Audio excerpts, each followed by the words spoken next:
good to go. Let's do it. Let's do it. Hey guys, how you going? So down BKRsport, we are live as the Parramatta Eels. We're taking on the St George Illawarra Dragons in a game that is really difficult to predict, to be completely honest with you. I don't know how this will go. My tips have been absolutely awful. I'm so grateful that the Rabbitohs at least won last night for my tips. I don't care about the actual result about the game, but just for the sake of my tips this week, I'm so glad that I got the Rabbitohs right, man, because it has been an absolute shocker. Obviously, so far, guys, we've seen the Bulldogs beat the Raiders 14-10. Of course, I tipped the Raiders in that game. The Panthers and the Roosters, Panthers won 40-4. Did take the Panthers in that game. Every man and his dog took the storm against the Broncos when the Broncos won 18-14 down there in Melbourne in a big second-half comeback on Friday night. Then in the Warriors-Knights game, hey, guess what? I finally tipped a Warriors game correctly. Look at me go, I'm flying. Finally tipped a Warriors game correctly. I'm flying. They won 38-12 over Newcastle. Then we saw the Dolphins and Sharks. Dolphins won 38-10 over Cronulla. Obviously, I tipped Cronulla. But then, the Rabbitohs with a sneaky win last night. A really exciting game. That was a really fun game to watch. 20-16 to the Rabbits in the end there at Gosford. Obviously, the Tigers lost both Adam Dewey and Jerome Luai for a little period now, which makes it really tough for them because they take on the Warriors in New Zealand next week without their two halves. And apparently, Latu Fainu isn't back yet as well.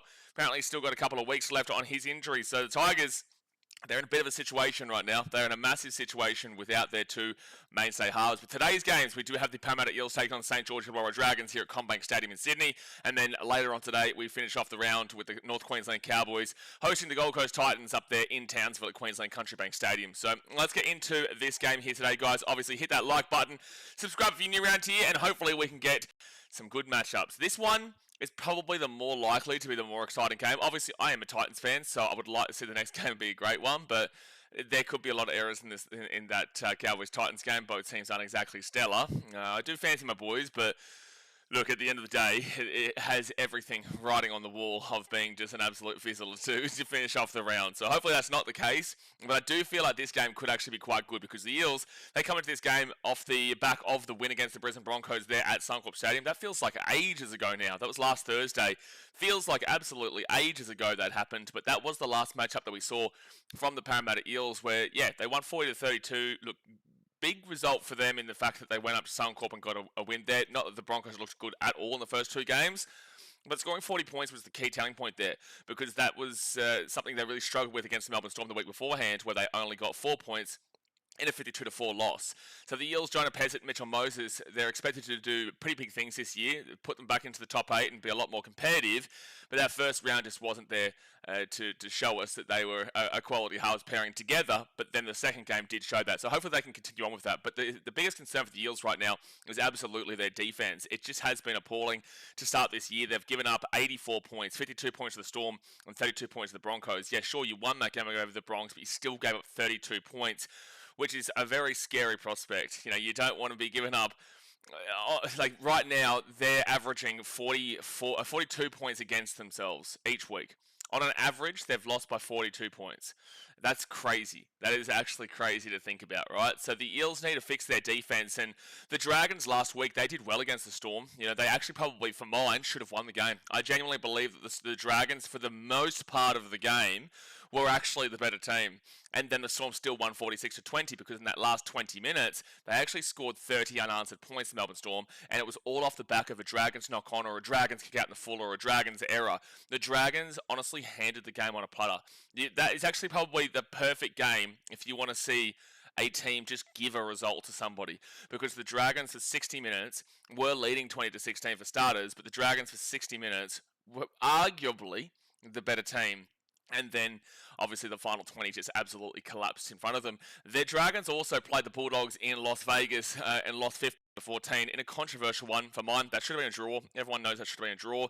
But at the end of the day, they didn't take the point. It was a loss with a field goal there from Stephen Crichton in the last few seconds of extra time. That was a relatively positive game for them, but also the Bulldogs don't know how to attack. We've seen that across 3 weeks now. We've seen that across last season as well.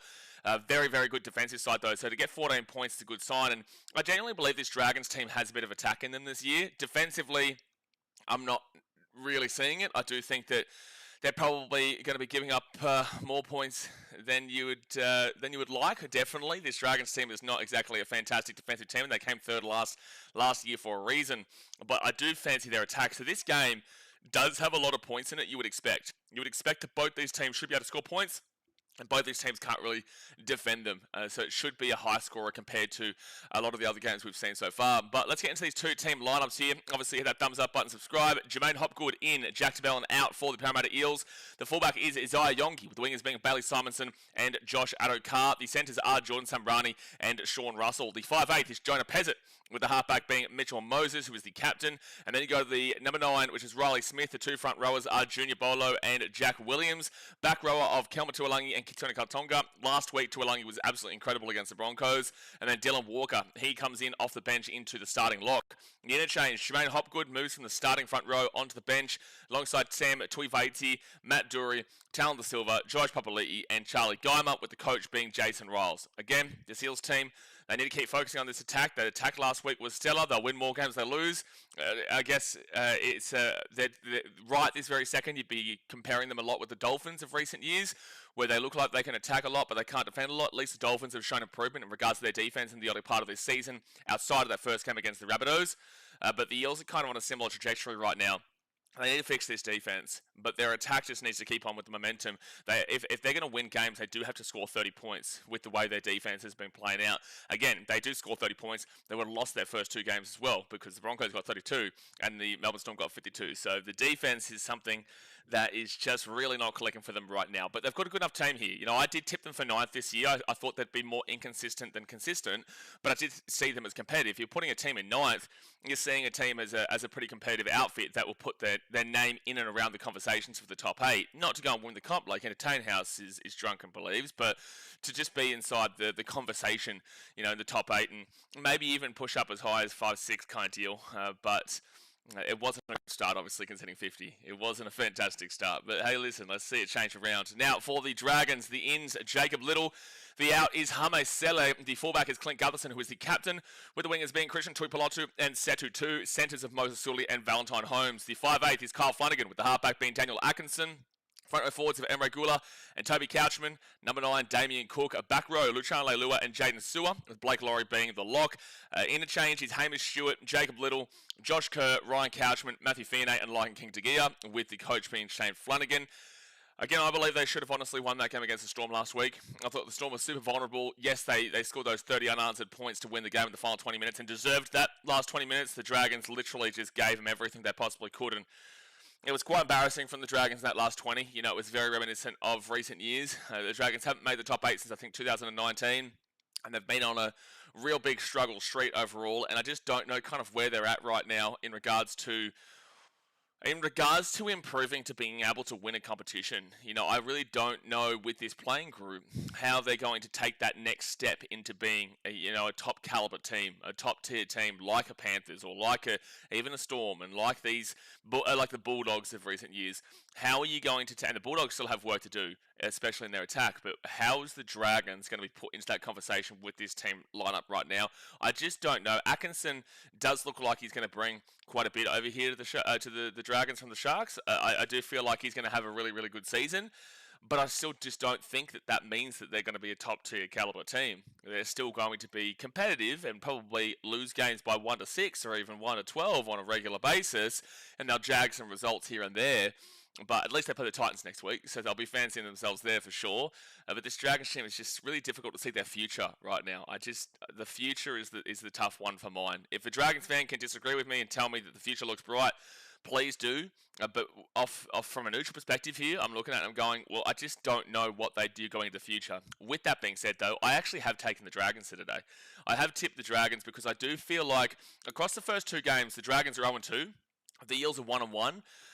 The Eels do have that one win game over the Dragons, but I just feel like across the two games, I've seen a better two games from the Dragons than I have from the Eels over the two games, which is a weird thing to say with the team being 0-2 and one of them being 1-1 and the team being 0-2 that you're fancying more. The game against the Bulldogs, they only lost by 1 point, 15-14. That was a super close game that they competed in the entire way in that matchup over there in Vegas. And we saw at least a decent bit of defense, even though the Bulldogs don't have any attack. And we saw them put some points behind the Dogs when it's not easy to score points past this Dogs unit, the best defensive team in the competition, right? And then you go to the Storm game, and I thought that was a better team for the most part of that game until they just threw it away in the last 20. And then you go to the Eels in comparison, and it's like, well, they got that win, but they still got 32 points. Broncos were awful, and they lost 52-4 to the Storm. So I just think that for mine, the Dragons get up here. I don't know what it is. This is a pure 50-50. There is no way I would lean actually either way here. The only reason I take the Dragons because I have to make a tip. But if I didn't have to make a tip, I wouldn't, because either one of these teams could turn up here today, and either one of these teams could just clearly not turn up here today. These aren't stellar teams, so you will see a lot of inconsistency, and I need to see the Eels defense work out before I can back them in, because at least with the Dragons, they haven't given up a great deal of points to the Bulldogs, and that's kind of all I'm really going off right now, whilst they've both had pretty good attack to start this year. So I'll take the Dragons in a 1-12, could easily be a 13+. This game could easily be 44-40 to the Eels or the Dragons. That's how it probably tracks out, really.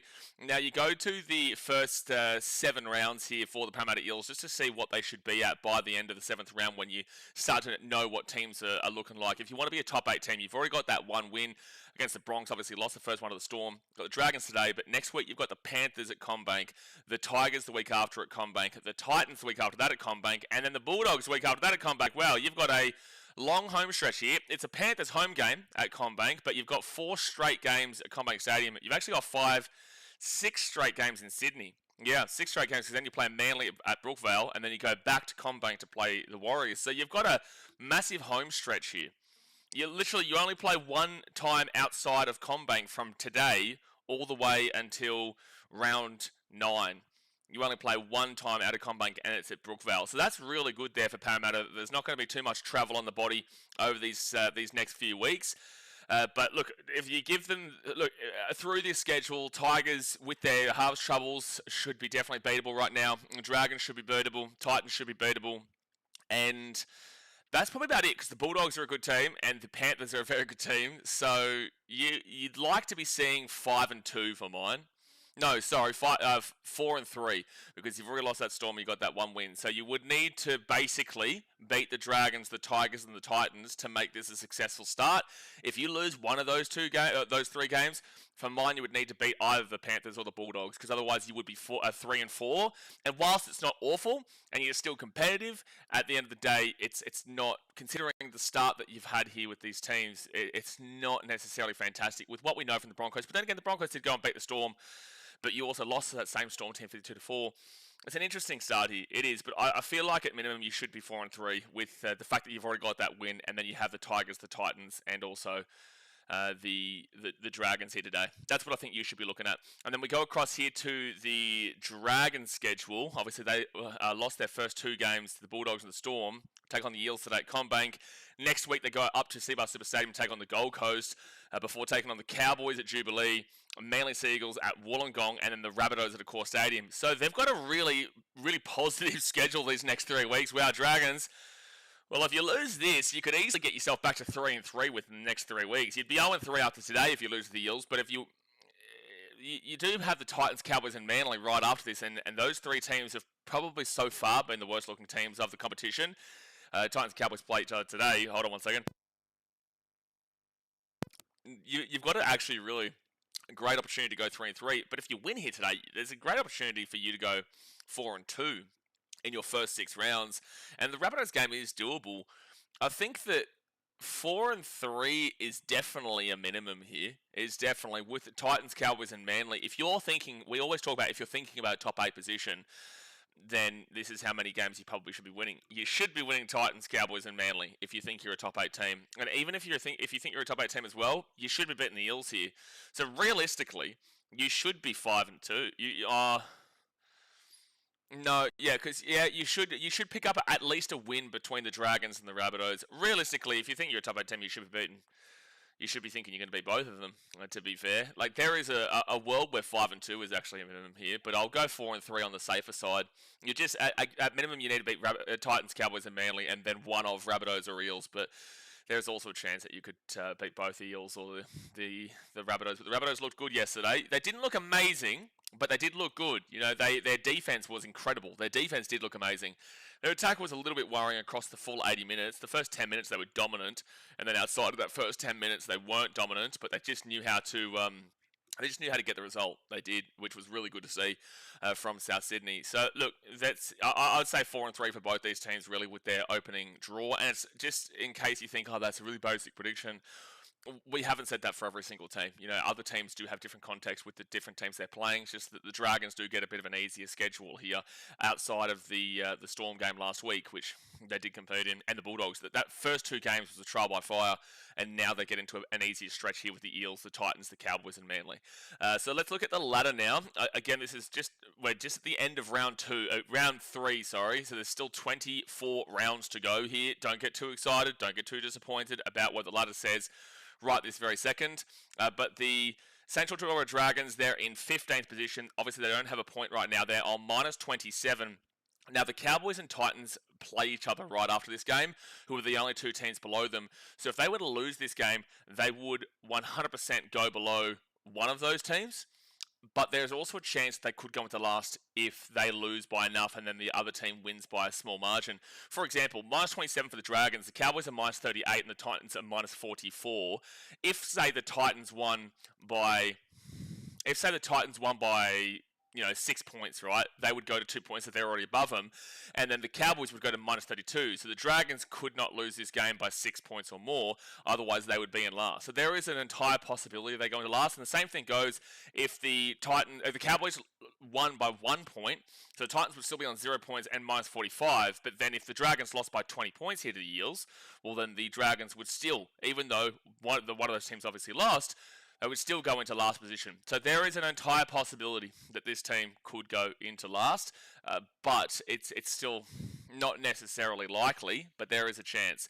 And then the Dragons, if they win this game, they would go 2 points alongside the Roosters, the Eels, the Raiders, the Broncos, Manly, and the Sharks. Minus 27, they would immediately go above the Roosters on minus 52. They would also go above the Eels already on minus 40, and they'd make that worse for them. They would go above the Raiders in 12th on minus 37. And then they would also go above the Broncos on 11th with minus 30. They would have to win by 7 points to go above Manly into 10th position. I can't believe Manly are in 10th, but that's because they've got that bye, obviously, and they've only had to play those 2 games compared to the 3 for the points differential-wise. It's insane to see Manly in 10th position with the way they've started this season. But the Dragons would go up into 10th with a 7 points or more win, and then they would have to win by literally 20 points to go above the Sharks into 9th position, and then that's the highest they can go. So it's not actually out of the realm of possibility. They go into 9th position here. You could either go last, or you could go 9th, which is why this ladder means nothing this early in the season, but it's just for a point of reference. And then the Eels, on the other hand, they've got minus 40 points differential. They're on 2 points. If they lose this game, they would go below the Dragons. They would have to lose by 12 points or more to go below the Roosters. So entirely possible for the Eels to go into 15th position here as the lowest they can. Actually, no, it's not the lowest they can go because they're on 2 minus 40. They would go into if let's say they lose by 14 points, they would go to minus 54. That would be then on 15th, and then whoever won out of Cowboys and Titans would actually jump them. So the Eels, more than likely, if they lose this game, probably go into 16th position. Probably into 16th position. But that would require a 12-point swing to go below the Roosters. Otherwise, they would be in 15th. If the Eels win this game over, they would go to 4 points, which is equal with the Knights, the Rabbitohs, the Dolphins, the Tigers, and the Storm. Knights took a bit of a hit to their points differential yesterday, but it's still well above where the Eels are. So the Knights are on plus 4, Rabbitohs are plus 6, Dolphins are plus 22, Tigers are plus 24, and the Storm are plus 70, whilst the Eels are minus 40. So if they wanted to go above the Knights, they'd have to win this game by 45 points or more. So good luck with that one. So realistically, if the Eels win this game, they would just go straight into 9th. They'd be equal with the 4th place Melbourne Storm all the way down, but they would be in 9th based off of their points differential, unless they won by 50. If they won by 50, honestly, they could go above the Rabbitohs too. They probably would. They would, yeah. If they won by 50, they'd go above the Rabbitohs into 7th position. Not going to happen though, right? Just simply not going to happen. So that's the ladder. That's the preview for today's game. Obviously, hit that like button and subscribe. If you guys didn't know, obviously today is our we're starting something new. I have no idea how this is going to go. I have no idea how we're going to be able to bring this to you. But as you guys know, we have decided that on the Sunday streams where it looks like they could be a bit how you going games, I want to keep up the energy and keep up the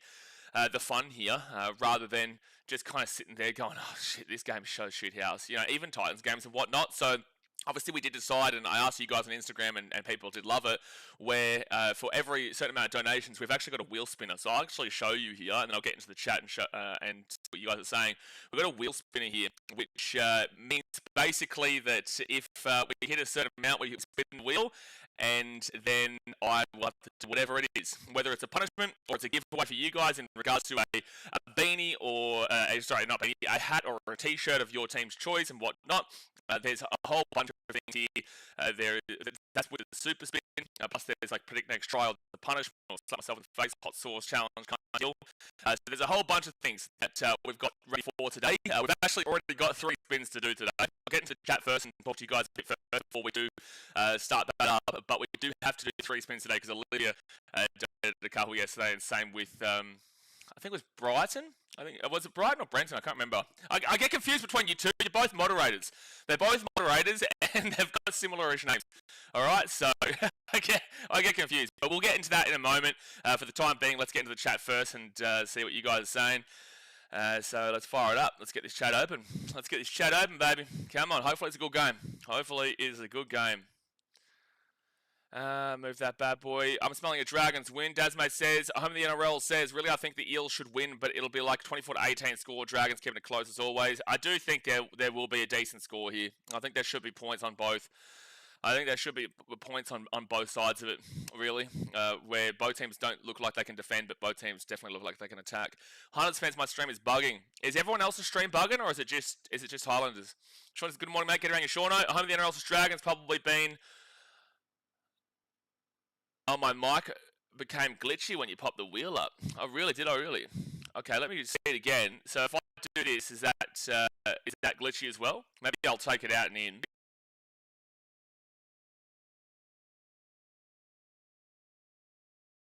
And okay, we're back. Is it still really bad? I'm the only one who knew that Atkinson had a good kicking game and maybe the storm Melbourne was huge for the Sharks in 2024. Well, you're a Sharks fan, so you should know that.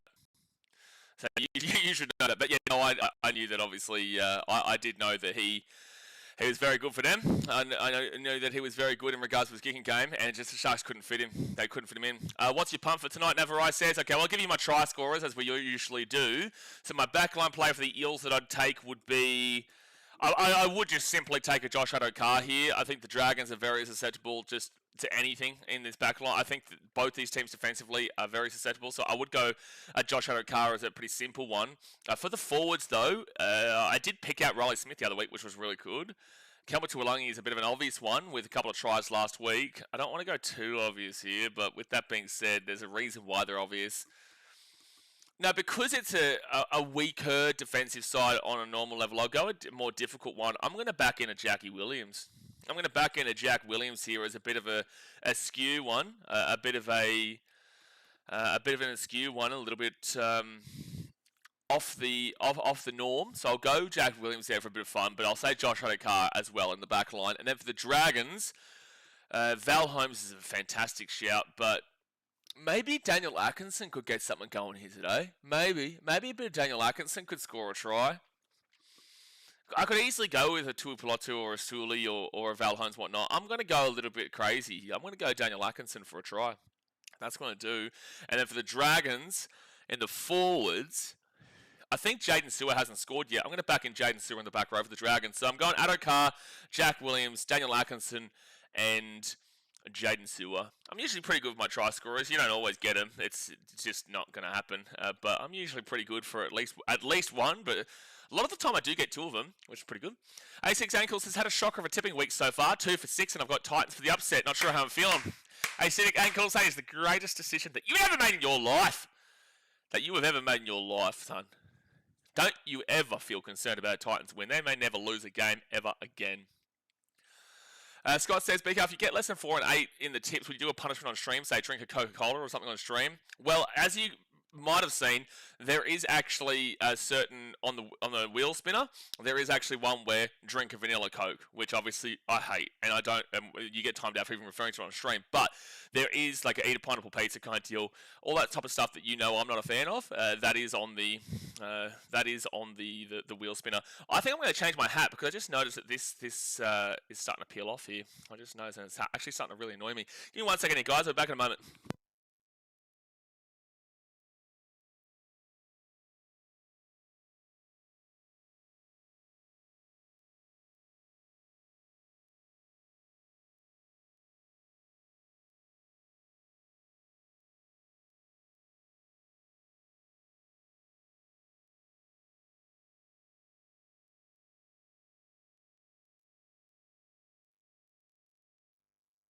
Alright, we're back. Oh, now there's a little annoying thing on the inside of the hat. I'm going to turn it around. That's annoying. Everything's annoying right now. But we've got 5 minutes to go until the game kicks off. 5 minutes to go. Yeah, it is a little bit nothing crazy. G'day, mate. Here's hoping for a good game of footy and up the Dragons. Can't wait for a lot of 2-point penalties today. It's 2-point penalty central here today for the old Dragons. It's time. It is time. Daniel says, I got the Dogs in this one. I think they'll be more desperate, plus Gutho to get it done against his own club. Yeah, against his old club. Yeah, that's a good point. Gutho actually should be your try score prediction today. It's a good point. Gutho against his old Eels. Yeah, maybe we do look at a little bit of Gutho there. Maybe you do look at... yeah, I think you have to now. Now that we've mentioned it, I think you do have to jump on a little bit of Gutho for a try scorer. I think you do. Francis, yeah, it is a little bit nothing crazy. Yeah, it's annoying. I'm not too sure why. I'm not too sure. I actually do have to do... I've already got three of them to do, but I hate that... I hate that it is glitching out and whatnot. Feeling a bit of a 26-24 Eels win. I don't mind it. I'm tipping the Dragons here, but it's honestly going to go either way. 26-24 is probably a good score because of how both these teams attack compared to their defense. Get around you, Kelly. How many NRL says Emre Gula for a hattie? Brighton says down by 6. Take the 2. Love it. Now we're talking. Now that is a prime time St George Illawarra Dragons play. Now if I've ever thought, what are the Dragons going to do here? I'm always thinking take the 2. And the referee says you don't have a penalty. And I'll reply, I'm taking a 2. If I'm the Dragons. Penalty, no penalty, doesn't matter, taking the 2. Just take the damn 2. That's what they do. That is what they do. I'm going to switch this over. There's 2 minutes to go until the kickoff here. I'm going to switch this over. I'm going to do one wheel spin and just see how bad it is. But I'm going to try the one wheel spin and we can do it for a little bit on. So I'm going to see if this works. Hold on.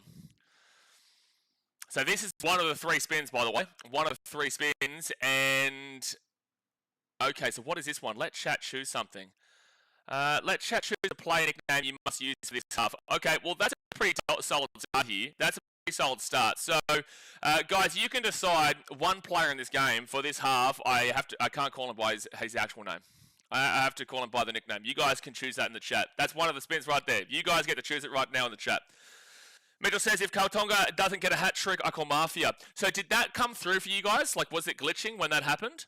Was that glitching when that happened just then? Danny Passer getting around Para. Jim Jam says, up the mighty Illawarra. Well, good luck, man. It's a 50-50 game as they ever do get 50-50. What if you call him by his real name by mistake or just nothing? Well, I'm going to do my best for the 40 minutes to give him this nickname. And it has to be within reason. I'm not insulting a player.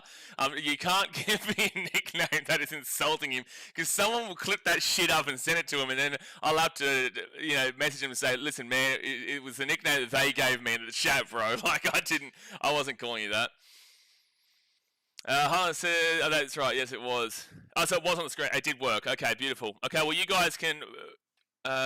and Lagan, this is why we're not taking your advice. Call Val Holmes white line fever. You're an idiot. You are an idiot.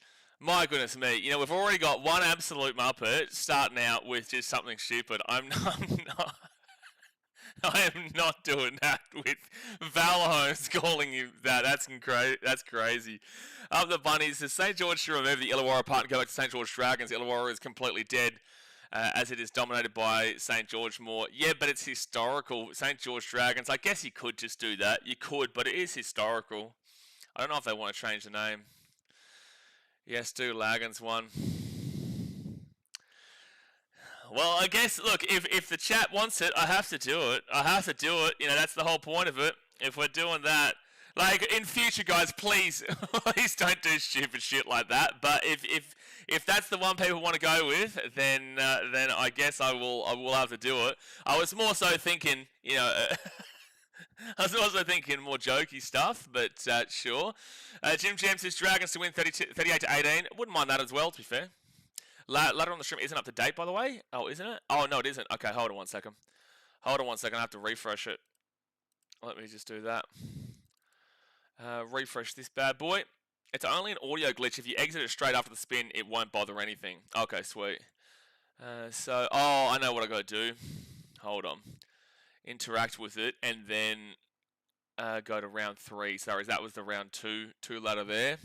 I'm sure that was it wasn't a Warriors fan that was complaining, but I wouldn't have been surprised if it was a Warriors fan saying, "Hey, listen, buddy, get that ladder correct. Get us back to the top of the table where we belong."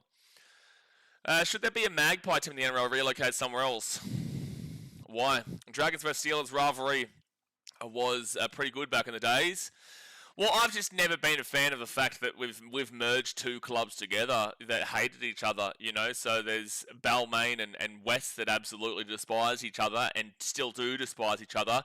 And then St George and Illawarra both despise each other. It's just like, why was the intention to merge these 2 teams that obviously clearly didn't like each other?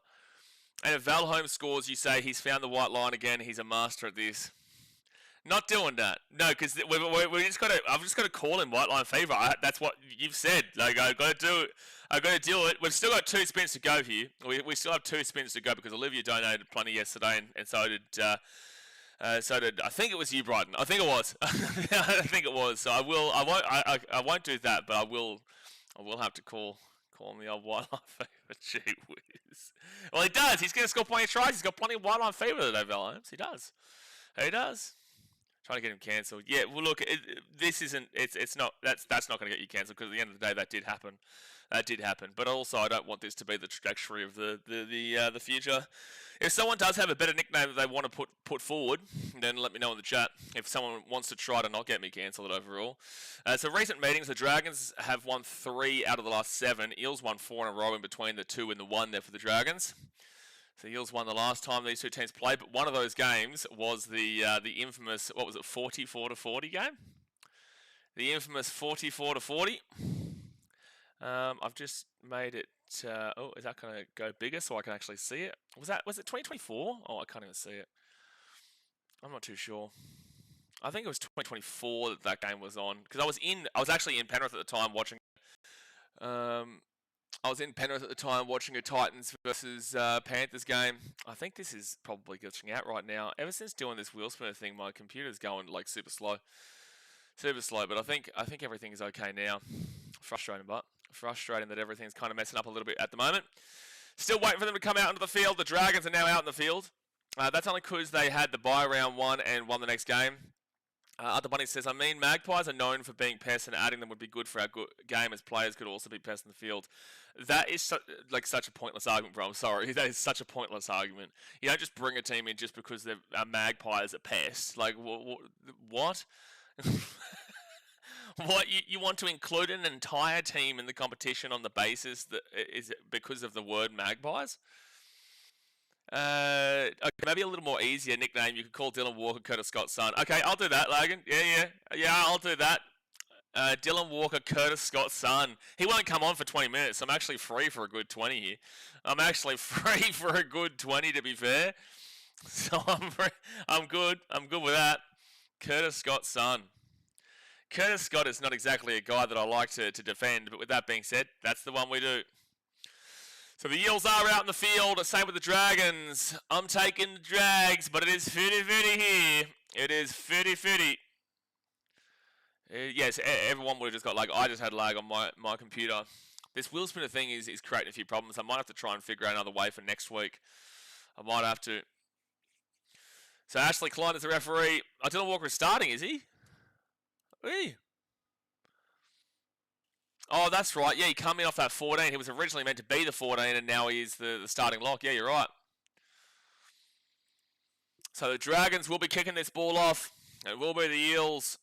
So you can see that the football markings are still here from the Asian Cup. in the women's, but the Dragons receive it, and it will be Emre Gula who brings his pull out to the 10. Obviously, hit that thumbs up button, subscribe if you're new around here, and I'm going to refresh this score so that you can see the live score on the screen. I'm feeling plenty of attack today, son. I'm feeling plenty of attack. I'm feeling plenty of ill discipline. I'm feeling plenty of fight, passion, energy. Fire up, lads. Fire up, you cats. The Dragons on full tackle. They'll bring this ball to the 42. And Damien Cook with a nice little run here to the 50 on fit tackle. So, a decent 50 minutes on the opening set. Is Kurt Baptiste playing? So, Kurt Baptiste is not actually, in fact, playing Daz, mate. Him and Fui Moi Moi, they missed the cut here today. So, the Eels will get this ball at the 5 through Isaiah Yongi. Isaiah Yongi is going to bring it out to the 15 on first tackle. I changed my tips. I got Dragons and Titans. Look, I hope we do it for you tonight, mate. I do. I hope we do it for you tonight. Get off to Sean Russell, and Russell will be at the 15 on second tackle. Kurt Baptiste, that is a name not many people would have heard about for a while. Bailey Simonson brings it to the 20 on third, to the 25 on third tackle. Isn't that a technical timeout for Jim? Why? What did Jim? Where? I haven't seen. Hold on one second. For Jim, what did Jim say? I missed a comment. Horny Hundy coming up. No, that's not a timeout. No, that's not a timeout. He hasn't referred to the Fitty Bomb. Horny, I know it's gone past that, but he hasn't referred to the Fitty Bomb. So no, that's not a timeout. And Brighton's been timing out Lagan, no? So yeah, no, let's untime out Jim Jam because he actually didn't do anything wrong there. He didn't do anything wrong. First tackle in with the Dragons at the 25. Luke, good afternoon. Get around you. Daniel Atkinson could have been short chin Cleary. What? Should have been short chin Cleary. Clint Govison brings it out to the 35 on third tackle.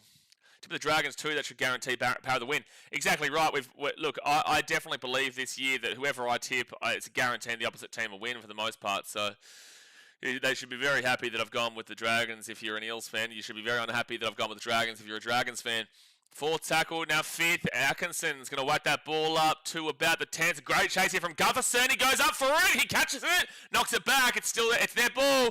Is that touch? No, it's going to be a penalty to the Dragons. Penalty to the Dragons here. Take the 2, Nath. Nath, take the 2. Take the 2. Take the 2.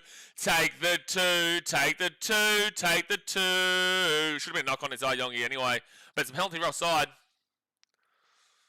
Take the 2 every day of the week here, St George. We know you want to do it. Don't even pretend. Don't even fake it. Don't even pretend you're not taking the 2. We know you're doing it. Welcome, my friends. Welcome back. Welcome. The 2 has been taken. Funny that. That is funny that, Nath. What a time to be alive, St George. The 2 is always to be taken when you are the Dragons. Even if you're down by 40, you still take the 2 when you're the Dragons. That's just how it works. If you watch enough Dragons game, you know what we're talking about here. Take the 2, take the 2, take the 2. So Val Holmes, you would assume, gets this one right in front. Valentine Holmes' goals this season, 4 from 7. At Combank Stadium, 7 from 9. Oh, I didn't get to read the last one. Nate's victory is assured now. Look, regardless if the Dragons actually go on to win this game on the scoreboard or not, they've actually won the game regardless because Nate gets to see the 2 points. Bang. 2-0. Dragons. Ha! Now we're talking. Now we're talking, Dragons. 2-0 to St George in 4 minutes. Home the NRL says any points are important. Remember what Shane Flanagan said? No, what Shane Flanagan said was to be able to score, you have to be you have to be in the opposition side of the field or something. What was it? No, you have to be up the opposition's end to score points or something like that. Something ridiculous. And the social media actually legitimately posted that the other day from the Dragons. They said something like Shane Flanagan was quoted saying, to score points, you have to go to the opposition's end. And you're just like, why is that being posted? Like, you reckon? You reckon you got to get out of the other opposition's end to score points? Thank you, Shane Flanagan. Fantastic stuff. First tackle with the Dragons, the 15. Dragons starting to implement Nate's coaching tactics more. I think that is the case. They have been checking out, the social media team's been checking out this comment section.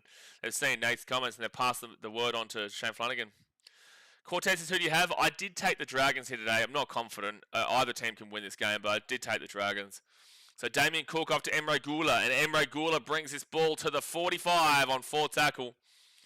To get the 2 points, you have to win the game. To get the 2 points to win the game doesn't even make sense, lagging.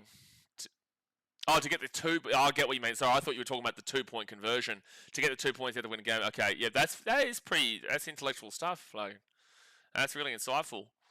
To be fair, if you win the game, you do get 2 points. So to get the 2 points, you do actually have to win the game. And that's going to be a penalty to St George. Take the 2! Take the 2, you cats! Take the 2! Take the 2! Take the 2! Take the 2! Take the 2! Take the 2! Again, 15 metres out, basically in front. It's another, I think, offside here against the Eels. No, it's an escort there from Kitiona Kautonga, yeah. Yeah, Katonga. It's light from him. That's a rough call. They're not going to take the 2, Nate. I'm so disappointed. So disappointed. So Blake Laurie, 3 metres away from the line. I can't believe they haven't taken the 2 there. Unbelievable stuff. That's really, really ballsy for them not to take the 2. Dragons now at the 5 on second tackle. You could have been up 4-0. Now you're only up by 2 points to nil. Unbelievable.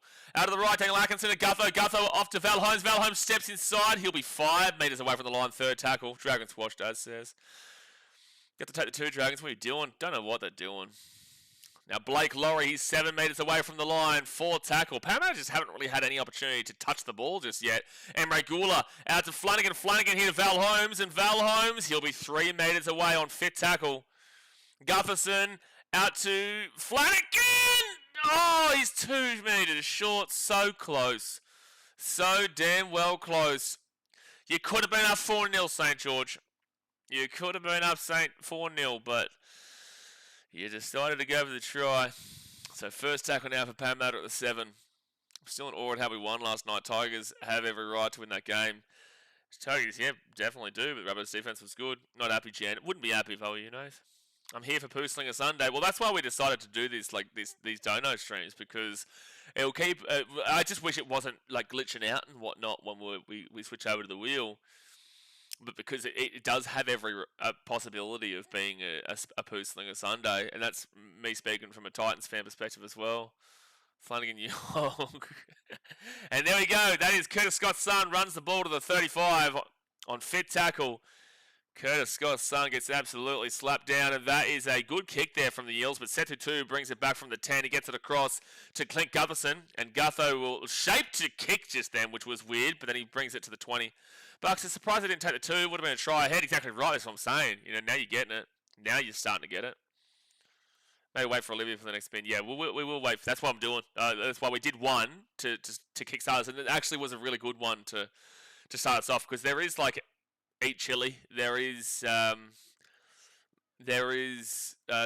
certain different ones there that would have screwed me to do early, so I'm glad that it didn't come up immediately. Dragons with the ball at the 44. And the Eels, there's a bit of an injury here. They're just stopping the clock for it. When are you spinning the wheel? Well, we've done one already. We've got 2 more to go. And we're going to wait a little bit for Olivia to come before we do a couple. So 5th tackle now. Oh, Dragons knock on. And it's Luciano Leilua loses the ball in the tackle with Curtis Scott's son. Loses the tackle. Leilua all over the shop, and now the Eels will get their first kind of attack of the game. He was trying to offload the ball at the back. So 40 metres out from their own line. Brenton says, what was the first one? The first one was Chuck has to pick a nickname for a player for the first half that I hope to call him by. Now, Lagan originally said Valentine Holmes for White Line Fever, and I was like, oh, I don't know about that. That's pretty dicey. But we have to say it for Dylan Walker now every time we have to call him Curtis Scott's son. So the Eels now beat the 45. 30 minutes to go the first half. Hit that like button. Subscribe if you're new around here. They go out to the left to Kitiona Kautonga, and he'll be second tackle at the 45.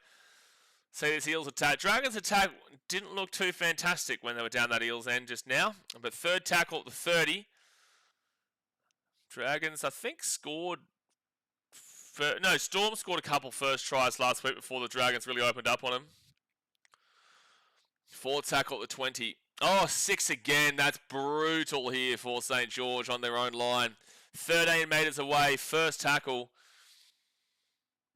prime time opportunity here for Parramatta. Out to Mitchell Moses. Moses here to Yongi. Yongi off to Sean Russell, and Russell is 5 metres away from the line. Second tackle.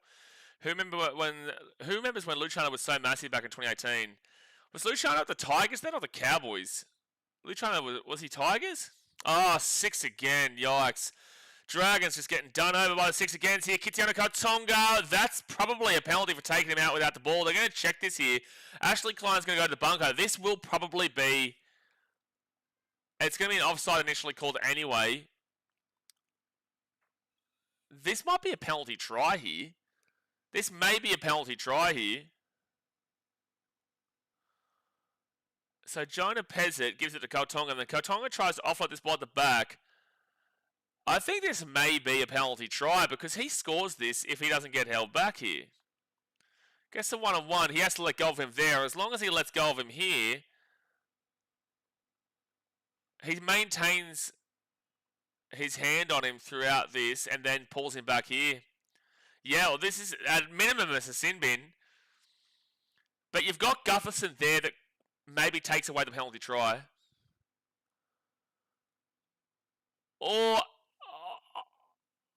I disagree with that. Cooper Cronk's disagreeing with that. No, that's bullshit.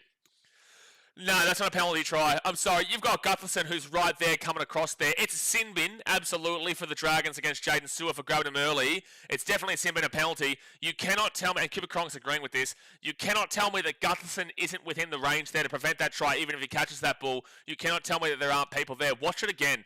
The Eels, again, should have been a sin bin for Jaden Sewer, and definitely is a penalty. But look at Gutherson right there. How can you say that's, in your opinion, that he scores the try? How can you say that? Gutherson is literally right there. Yeah, exactly. Cooper Cronk goes, there's so many players around him, he's not going to score a try. There is no way the bunker has got that correct. That is an absolutely horseshit decision. Again, it's a sin bin, but that is not a penalty try. Otherwise, it's a penalty try, surely. No way should that have been a penalty try. In no world should that have been a penalty try. There is 3 other Dragons players that are in the area that could have stopped Jonah Pezzett, ignoring Jaden Sewer. Jaden Sewer is a bin. There's 3 other Dragons players around it. Commentary's talking about the controversy right now. Brain-dead decision again from the bunker. Just a brain-dead decision. Absolute brain-dead decision. Don't mind Cuckerson. Brendan might be onto something. Well, the next time we get that on the wheel spinner, I guess that one could be the go. That is funny, to be fair. that is funny. That is funny. Dude, they've got Emre Gula, they've got Setu 2, they've got Clint Gutherson all within range that could have still stopped that try. How can you say that's a penalty try? Anyway, 6-2 to the Eels. Olivia says, did you spin? Yeah, we did one spin. We were waiting for you to do the next 2. So let's just wait to the next break and play, and then we'll do the next one. Jimmy James is on a Paris supporter. That was not a penalty try. Absolutely, Jimmy. Again, it's a sin bin for Jaden Sewer, and it's the penalty to the Eels. But there's no way they could have. There's no way anyone who's not brain dead has gone and made that decision to say that was a penalty try and that he was guaranteed to score. Because you have to say that he was guaranteed to score. This is the point of a penalty try. If you're going to give it, it has to be a guarantee try. If the illegal act didn't happen. And there's no way that anybody who watches that thinks that there was a guaranteed try for Jonah Pezzett. They said nobody's in front of him. Okay, so you're technically ignoring Gutherson, who is half a metre to his damn well right. Half a metre to his right. Because he's not directly in front of him, half a metre to his right, and apparently that nobody's in front of him. Stupid. You've got Setu 2, who's literally like 2-3 metres over here in front of him to the left, but because he's not directly in front of him, apparently he's guaranteed to score a try. He's still 4 metres away from the line. It's just ridiculous. It's just so brain dead from the bunker.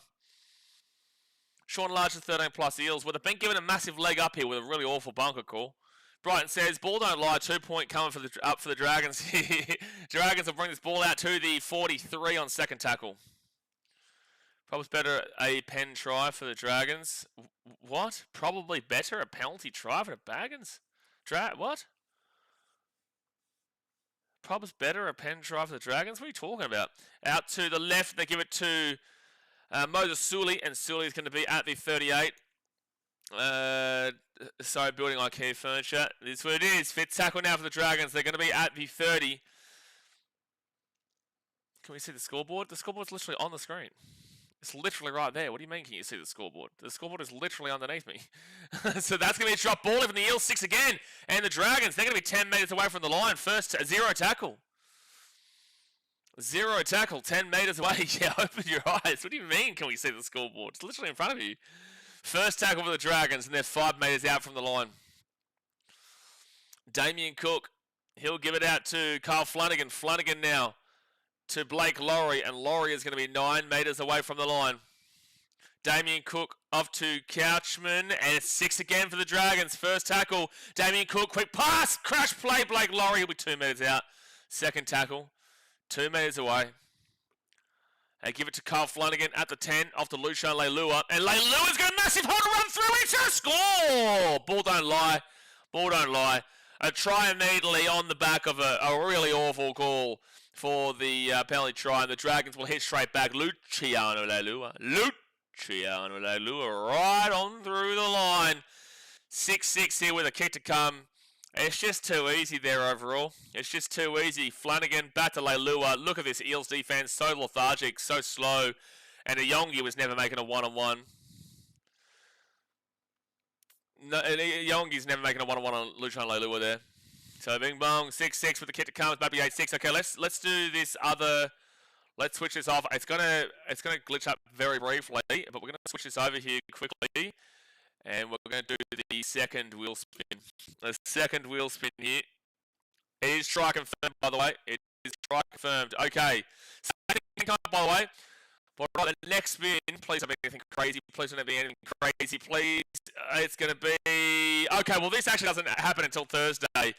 But we're the clothing of the country, for all Thursday streams. So I'm basically going to look like a Thai man. I'm going to be in Thailand on Thursday next week. So I will be dressed in full Thailand attire on the Thursday stream. Lovely stuff.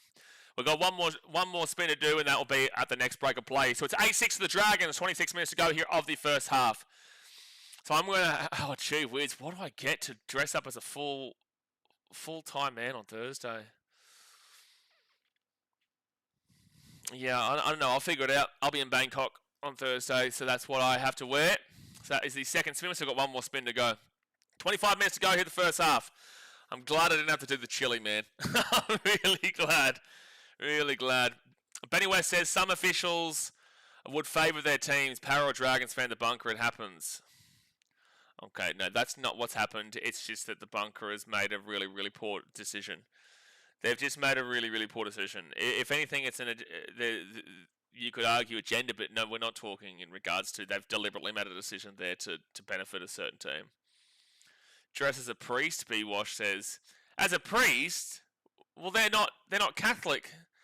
They're not Catholic in Thailand. If anything, they're like Buddhist. But I also don't want to be disrespectful, right? Like I wouldn't want to dress as a Buddhist because that would be disrespectful to Buddhism. Second tackle at the 20. Farmer's hat. Eat dog again. You're an idiot, Daz.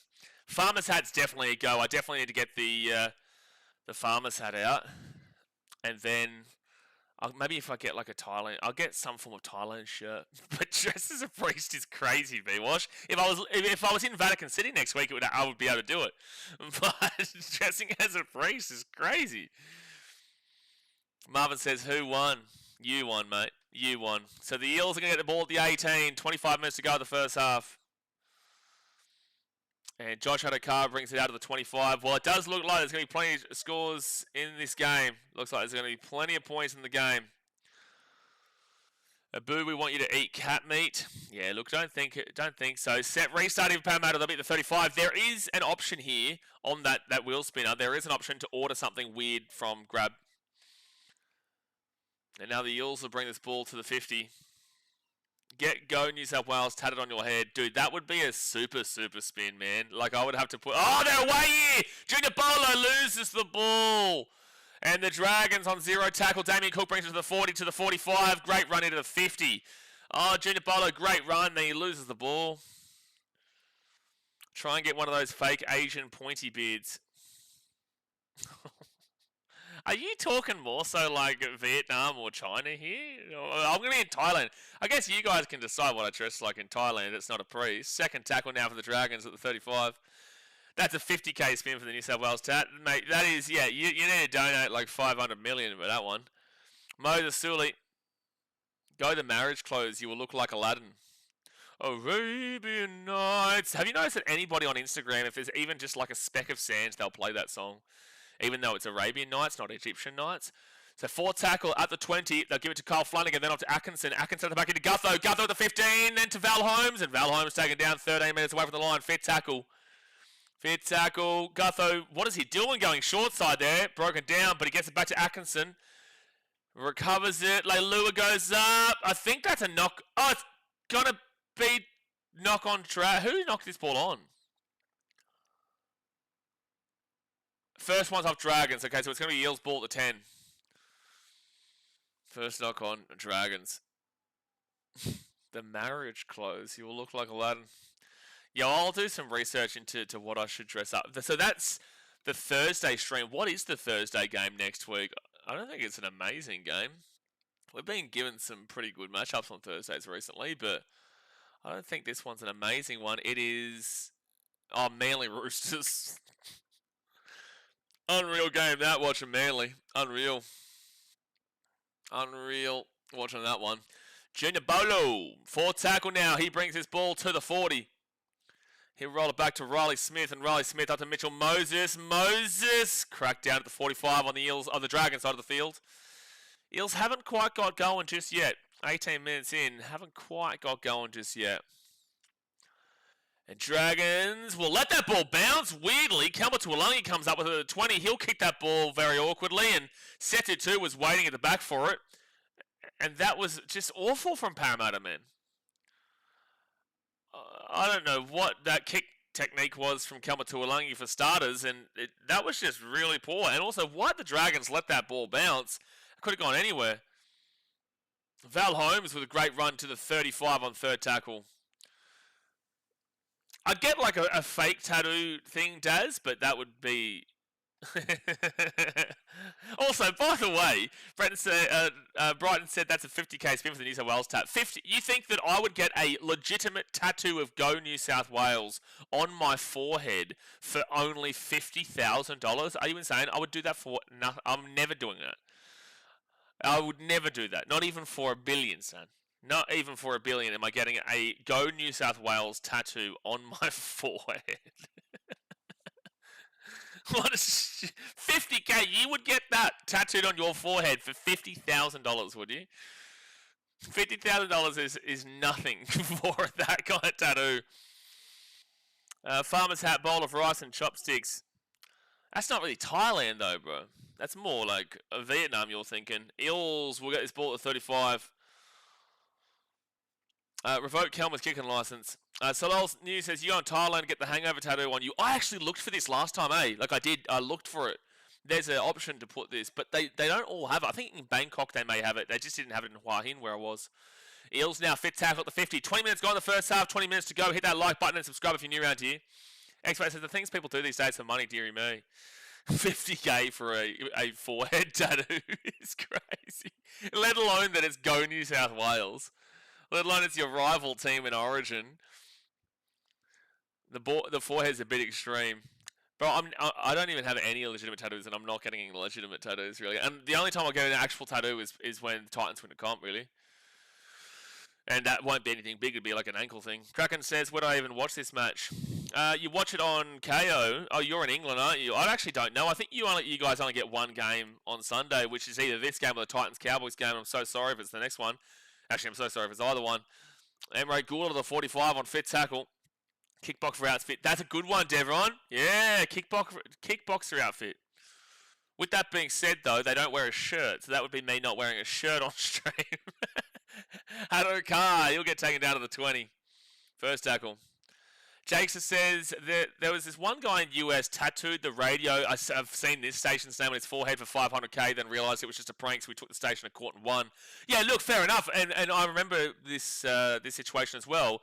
The radio station's just stupid. Apparently they all mocked him and laughed at him too. Like, oh, you got done over. It's like, no, man, you got done over. Yeah, well, he got done over too. They both got done over. But at the end of the day, he won his money. He got the money he wanted. I think he got all his court fees as well, and some damages. 50k is 50k. Yeah, look, Dexter, it's true, but 50k to get a actual tattoo on your forehead, go New South Wales, don't think so. Don't know about that. Forward tackle at the 40, Mitchell Moses. And Twivati will be at the 30 on fit tackle for Parramatta. Mitchell Moses into the corner. Next breaker play, we will get the third spin done. Eels will drop the ball, and it's going to be Dragons ball at the 10. Dragons ball at 10. Lagan says, when you dress up on Thursday for the authenticity... Okay, well, no, that's going down a dodgy path there, Lagan. So we're going to remove that comment from the chat. Let's be respectful, bro. Max Trax just said, Bora from Fiji. Bora vadava. Setiko. Let's go, Fiji. Get around there. Second tackle. Say hello to my mum for me over there. Second tackle at the 25. And Damien Cook will get it off to Toby Couchman. And Couchman gets the offload to Damien Cook. Then up to Gutho. Gutho at the 40. Where's Jack DeBellin? DeBellin's not playing here today. Third tackle at the 45. And Damien Cook gets it to Hamish Stewart. And Hamish Stewart is going to be at the 45. I was saying fake tap, bro. Real tap, we talk a set for life kind of deal with a written statement that you can get it removed after 24 hours. Yeah, good point. At the back. A good offload. Flanagan, Atkinson. Atkinson is at the 30 on fit tackle now. Damien Cook. He gives it to Flanagan. Then up to Jaden Silwa. Knock on here from the Eels. So a fresh set of 6 coming up for St George. I just don't even know if... How much would it take? You can get it removed after 24 hours, but just remember that if you remove a tattoo, it's still like visible. I don't think you can get it completely just off, can you? I don't know because I don't have a tattoo and I've never had to do this, but I don't think you can actually get it completely off because like your skin is like different because I've obviously had the laser removal it. I really don't know about this kind of stuff, so I'm kind of talking about my ass here, but I feel like it doesn't fully come off. So yeah, you're talking like a bill. You're talking like, how much would you guys do? How much would you guys take to get your rival Origin team on your forehead tattooed? Go Queensland if you're a New South Wales fan, or go New South Wales if you're a Queensland fan. How much would it legitimately take? So the Dragons now at the 15. They go to Gutho. And Gutho will be taken down to the 20 now in second tackle by Tuivaiti. Damien Cook off to Hamish Stewart. No, Toby Couchman. And Couchman... 10 metres away from the line, third tackle. Damien Cook out the back to Atkinson. Atkinson, short ball to the line. Jaden Silwa called him as a try scorer. Boom, boom, boom, boom. Try scorer, Jaden Silwa. Bang. Like I said, I usually get 2 of my try scorers that I predict for you guys. I go with 1 backline player from each club and 1 forward player from each club. I usually pick up 2. Well, I got Jaden Silwa there, so that's 1 of 4 so far. Jaden Silwa right through. Great passing from Atkinson. Very Tanner Boyd-esque. I do feel like that pass is flat, but then again, like it is close to forward here from Atkinson. I think that pass is probably fine, man. I do. Eels fans don't like it, but I think that pass is probably fine. Tyler says, dude, I took Sewer because of you. Only for $5, but good shit. Sewer. I said Sewer Farlongo. Are you talking about Sewer Farlongo, or are you talking about... Oh, you're talking about Jaden Sewer. I forgot that the guy just then was Jaden Sewer.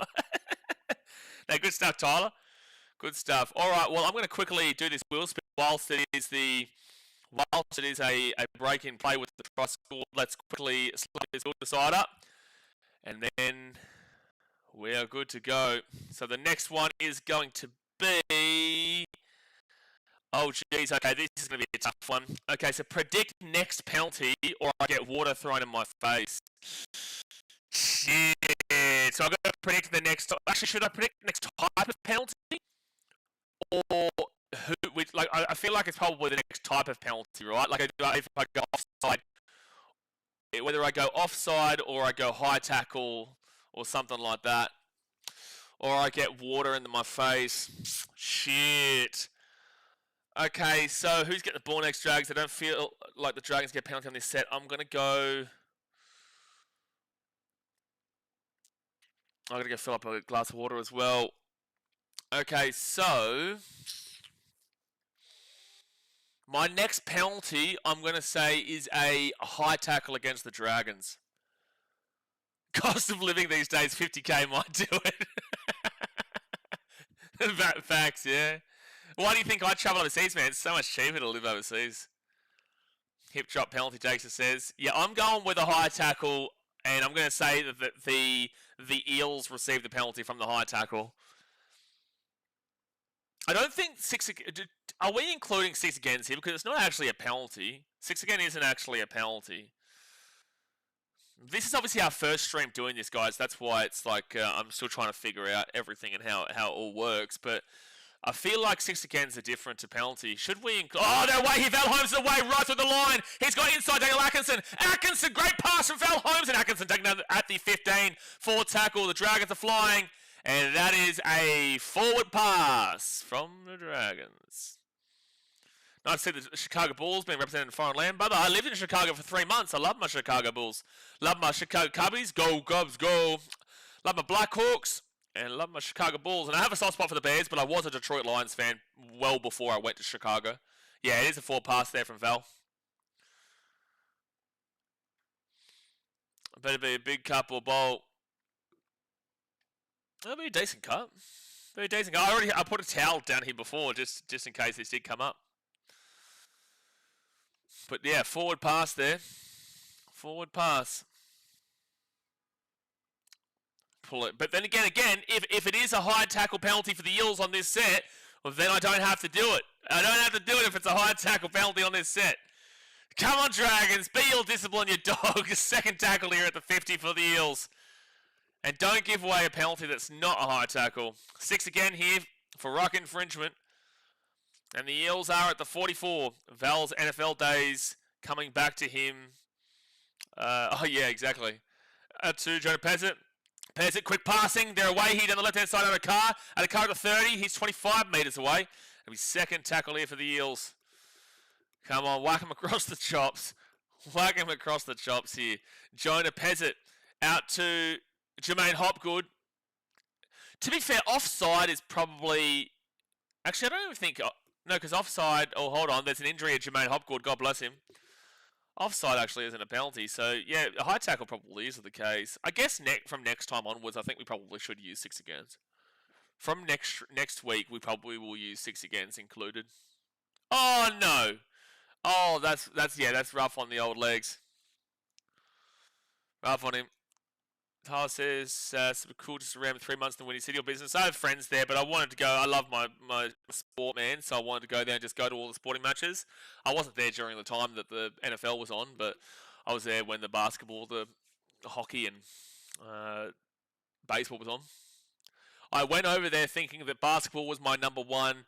Out of the 3 sports there, basketball was my number one. Basketball would be my number one, and hockey would be number 2, and then baseball number 3, but baseball's actually my favourite out of all of them, including the NFL. There's actually potentially a penalty here, which means I might have to get water in my face because this isn't a high tackle. There's potential of a hip drop here. I think they're calling this a hip drop. It is. Of course you're going to go and do a hip drop. I have to throw water in my face. This is going to be a penalty. This is going to be a penalty. Have they called it?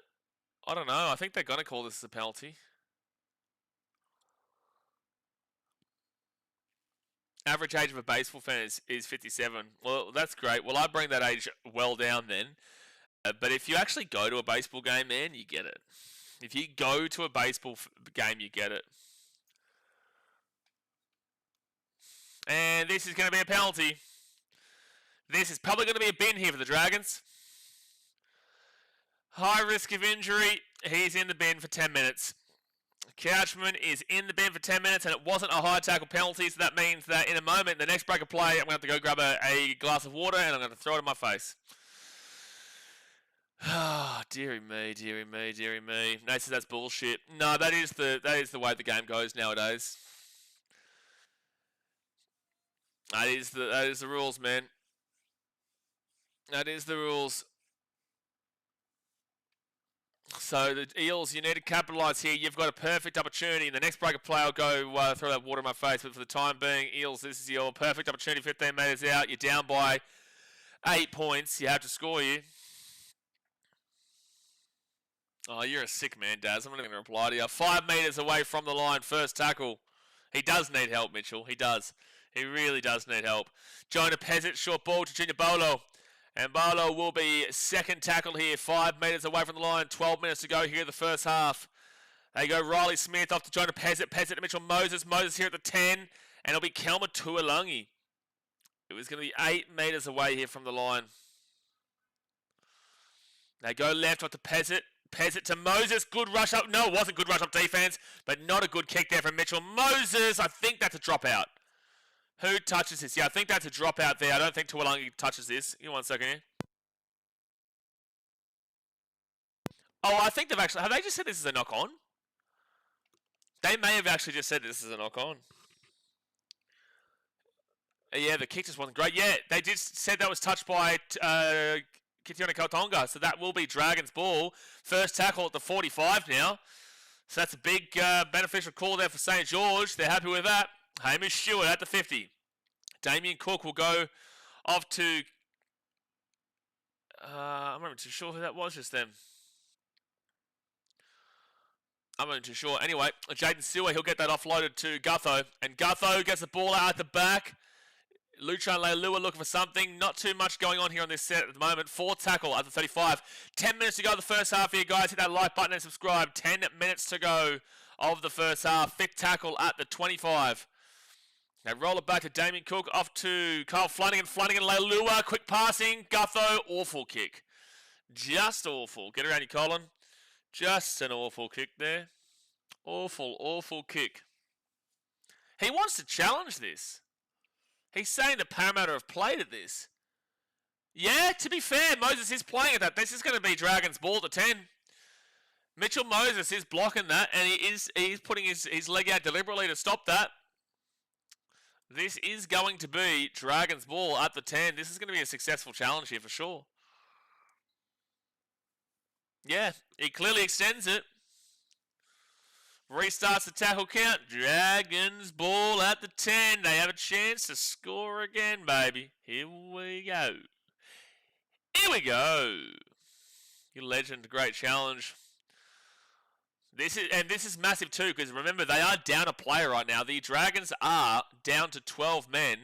They're the ones who are soaking up all the possession at the moment and have a chance to score here as well. So Damien Cook out to Kyle Flanagan. Flanagan to Luciano Leilua. Leilua's 5 metres away here from the line. 5 metres away. Damien Cook. He'll get to Kyle Flanagan. Kyle Flanagan to Atkinson. Gutho. Val Holmes pushes away. No, Val. That's so dumb, bro. Oh, man. On first tackle, throw the ball over the sideline, mate. You are down a man in the bin. That is such poor play. That is so poor from the Dragons. You have a man down. You've got to soak up the play. You don't just go for the crazy shot on 5th tackle there. Even if he catches that, he probably still doesn't make the try line anyway. It's just such a pointless play that puts the pressure back onto you. Bailey Simonson will get this ball to the 30 on first tackle. Just so silly. There's still 7 minutes left on the clock here for the Couchman sin bin. Like, if you were able to get a try there, you would have been able to waste a good couple of minutes, and now you just give the ball straight back to them. All right, so that's going to be Sam Tuavaiti. He'll be at the 45 on the Dragon side of the field, 4th tackle. Riley Smith off to... who's this number 16 for the Eels? Matt Dury. Matt Dury, with experience too, yeah. Well, he's not the player he once was. He has his moments for sure, but he's not the player he once was.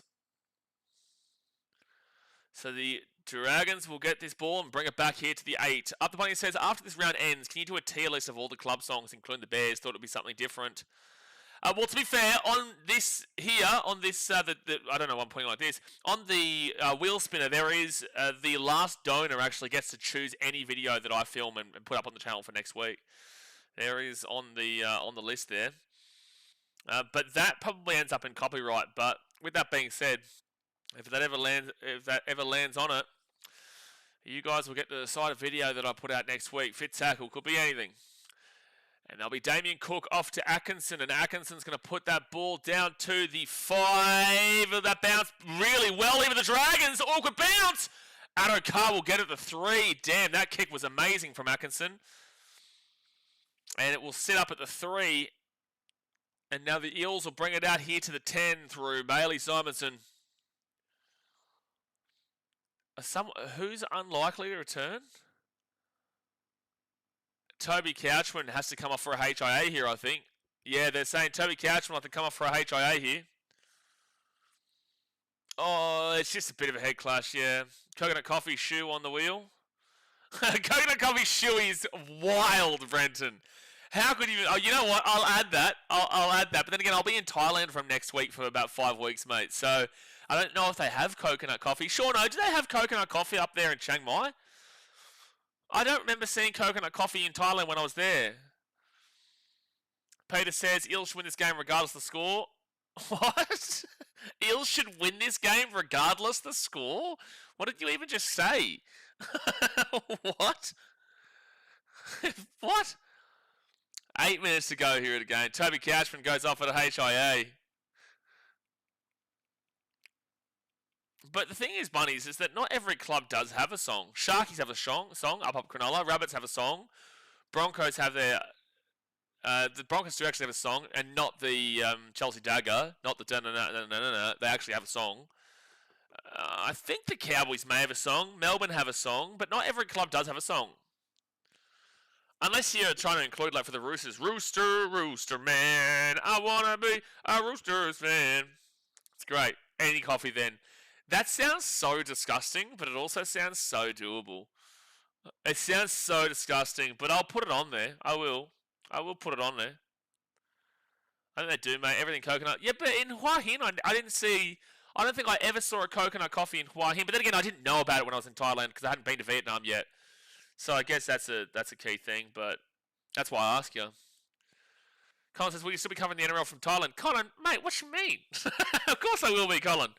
I'm in Vietnam right now. What would be the difference between Vietnam and Thailand? Third tackle now for the Dragons. They're going to be at the 40. Second tackle, they get the offload away, and Jaden Sewer with a great run to the 45 gets another offload away. And Hamish Stewart at the 50 on third tackle. Dragons are playing good here. Playing well. Colin, mate, I'm live for every single game regardless of where I am. Last year I was in Gold Coast, Las Vegas, Los Angeles, Seattle, Hawaii, Fiji, Hong Kong, New Delhi, Agra, Jaipur, Udaipur, all 4 of those in India. Then I went to Thailand for Bangkok and Hua Hin. And I went to Vietnam, Ho Chi Minh, Vung Tau, Ho Chi Minh. Then I went to Malaysia for a week, Kuala Lumpur. Then I was back in Ho Chi Minh. And then I went to Singapore and then I went to Fiji. And I didn't miss a single game. I missed like 2 games last year in total. Of course I'm going to be live in Thailand, bro. Just asking you, I'm only... No, you're all good, Colin. I'm kind of just reminding everybody.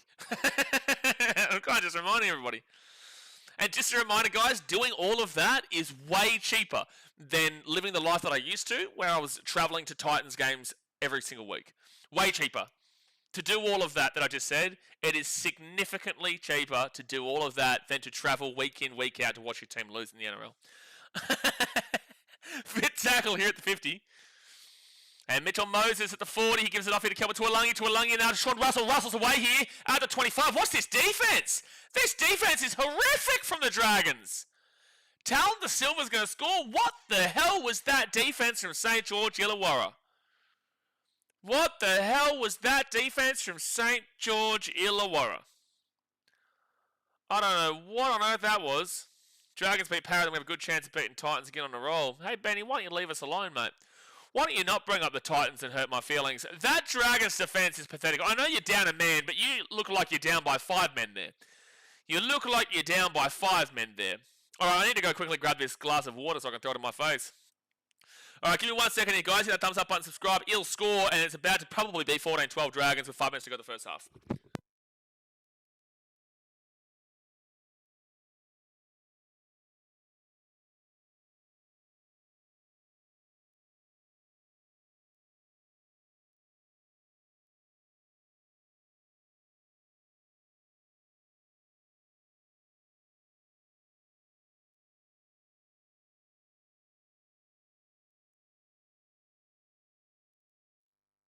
All right, well, I do have the glass of water. I'm actually scared to do this now, eh?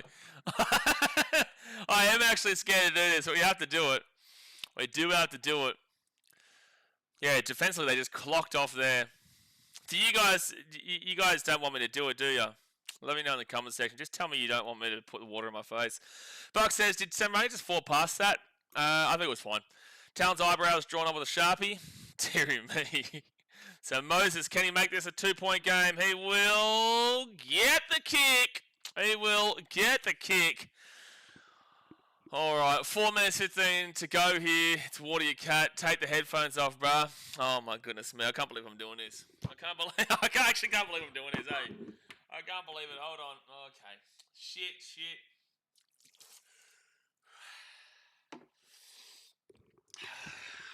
All right. There we go. Okay. Okay. Well, I did it. You can't tell me I didn't do it, lads. You cannot tell me I didn't do it. Oh, boy. Oh, boy. Now people are going to come in and go, why are you so wet? You watching Cops? What the hell was that about? So X Factor, we have for every $30 worth of donations, we do this wheel spinner. We do the wheel spinner over here, and whatever it lands on, obviously we do. Keeps a bit of fun, and we do a little bit different. So today's streams, we're doing that. And I had to predict the next penalty, or I had water in my face, and I got it wrong. I predicted that it was going to be a high tackle penalty for the Eels. Instead, it was a hip drop tackle that ended up in the sin bin for the Dragons. So there you go. Good boy. Good. Don't you call me a good boy, little man. I was actually going to message you on Instagram yesterday, Dad, saying I hope you didn't get upset when I replied to you with little man yesterday as a joke. Go away! Oh, Jack Williams taking out of the 40. Titans getting the dub after that. Brighton, Titans might definitely get the dub after that. What are the odds you get the punishment of water in the face? Oh, well, there's a whole different bunch of options, man. So 4 tackle, but that could come up again for all we know. Out to the right-hand side. It's actually one of the easier ones now. I prefer that than doing the chili that I've got on the list. But we've done our 3 now, so it comes down to the next collective $30 of donations. We'll do another spin. And that's across today. So 5th tackle, and Mitchell Moses at the 25.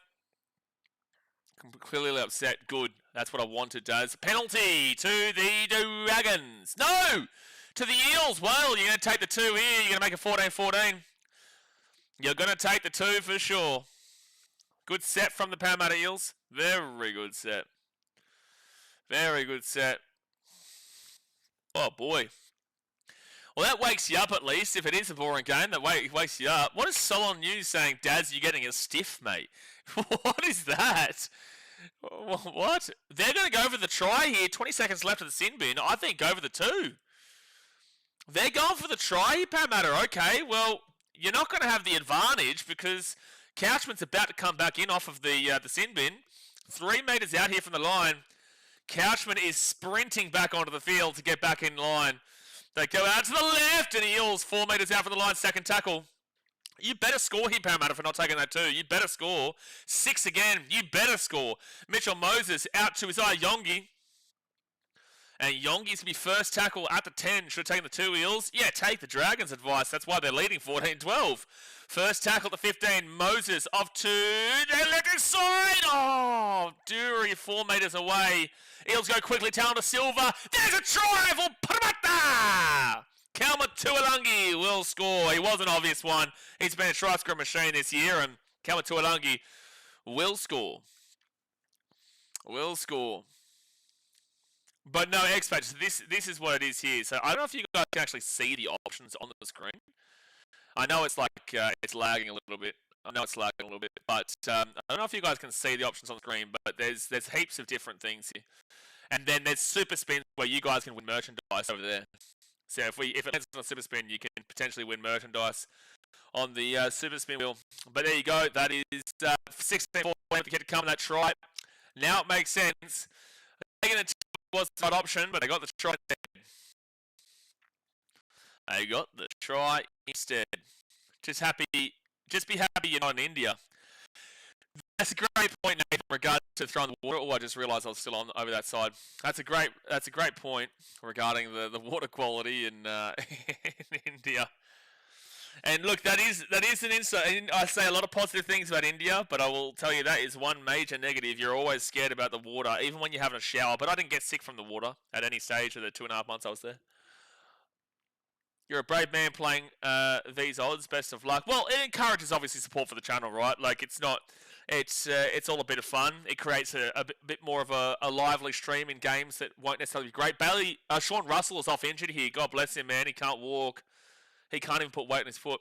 It encourages donations to support the channel. Creates better content for us here, and I can do better things in regards to the tipping streams and go and do stuff and tipping videos and show you different places and whatnot, man. So that's why we do a bit of encouragement. It's a bit of fun, and it's not too bad, man. The chili will kill me, but with that being said, it also gives back to you guys if there's a merchandise, because it's not necessarily the one who donates will get the merchandise. It'll be someone in the chat. GPM Molo says, you think they go under 53? No, I don't. No, I don't. I think there's still plenty of points left in this game. Both these teams love to go up points, and the Dragons last week alone gave up 30 points in the last 20 minutes of the game. So be careful that with the Dragons dying off at the end of the game. But last week in the last 20, the Dragons gave up 30 to the Storm when they were up 20-16. So I do feel like there's still probably plenty of points left in this game. The defenses aren't fantastic. So Charlie Geimer has come on the field. There's 16 seconds left here in the first half. And it will be the Eels who get this ball in the end goal. And Tuiveti will get this ball to the 10. I went to India, freaked me out when I saw random cows walking down the streets. Yeah, Jess, where did you go in India? I was in Delhi, Agra, Jaipur, and Udaipur. I was in Delhi for about 3 weeks. I was in Agra for 4 days, too many. I was in Jaipur for 2 to 3 weeks, and I was in Udaipur for like 3 weeks. I loved Udaipur. I can't wait to go back to Udaipur one day in India. But it's a confronting situation. It's a confronting place. You just need to completely buy in. There's the great quote that we always say that I learned from a movie called. It was a great movie about India. It was English. Wave. Hold on. What is it? What's the movie called? Movie India. Old people. Best Exotic Marigold Hotel. There it is. That's literally how I got it. It came out straight away. The Best Exotic Marigold Hotel. It's a great movie that references it, and you'll understand it. With India, India hits you like a wave. If you let it hit you, like basically you'll get knocked down. But if you go with the flow, you'll be all right. That is India. You have to just understand what you're getting yourself into, and then you'll love it. You love it if you just understand what you're getting yourself into. If you don't know what you're getting yourself into, you are going to have an awful time. You will actually hate your life in India if you don't know what you're getting yourself into. But all right. Lagan says, what's wrong with Agra? How long do you have, mate? The Taj Mahal's in Agra? Beautiful. Amazing. Incredible place, the Taj Mahal. That's about it. That's about it, man. Honestly, when you go to Agra, just go to the Taj. Don't stay there for longer than a night. And honestly, one night could be too many, but just stay in a good hotel in Agra is what I'll say. But all right, let's get into the stats here at halftime. Do me a favour, hit that like button, subscribe if you are new around here.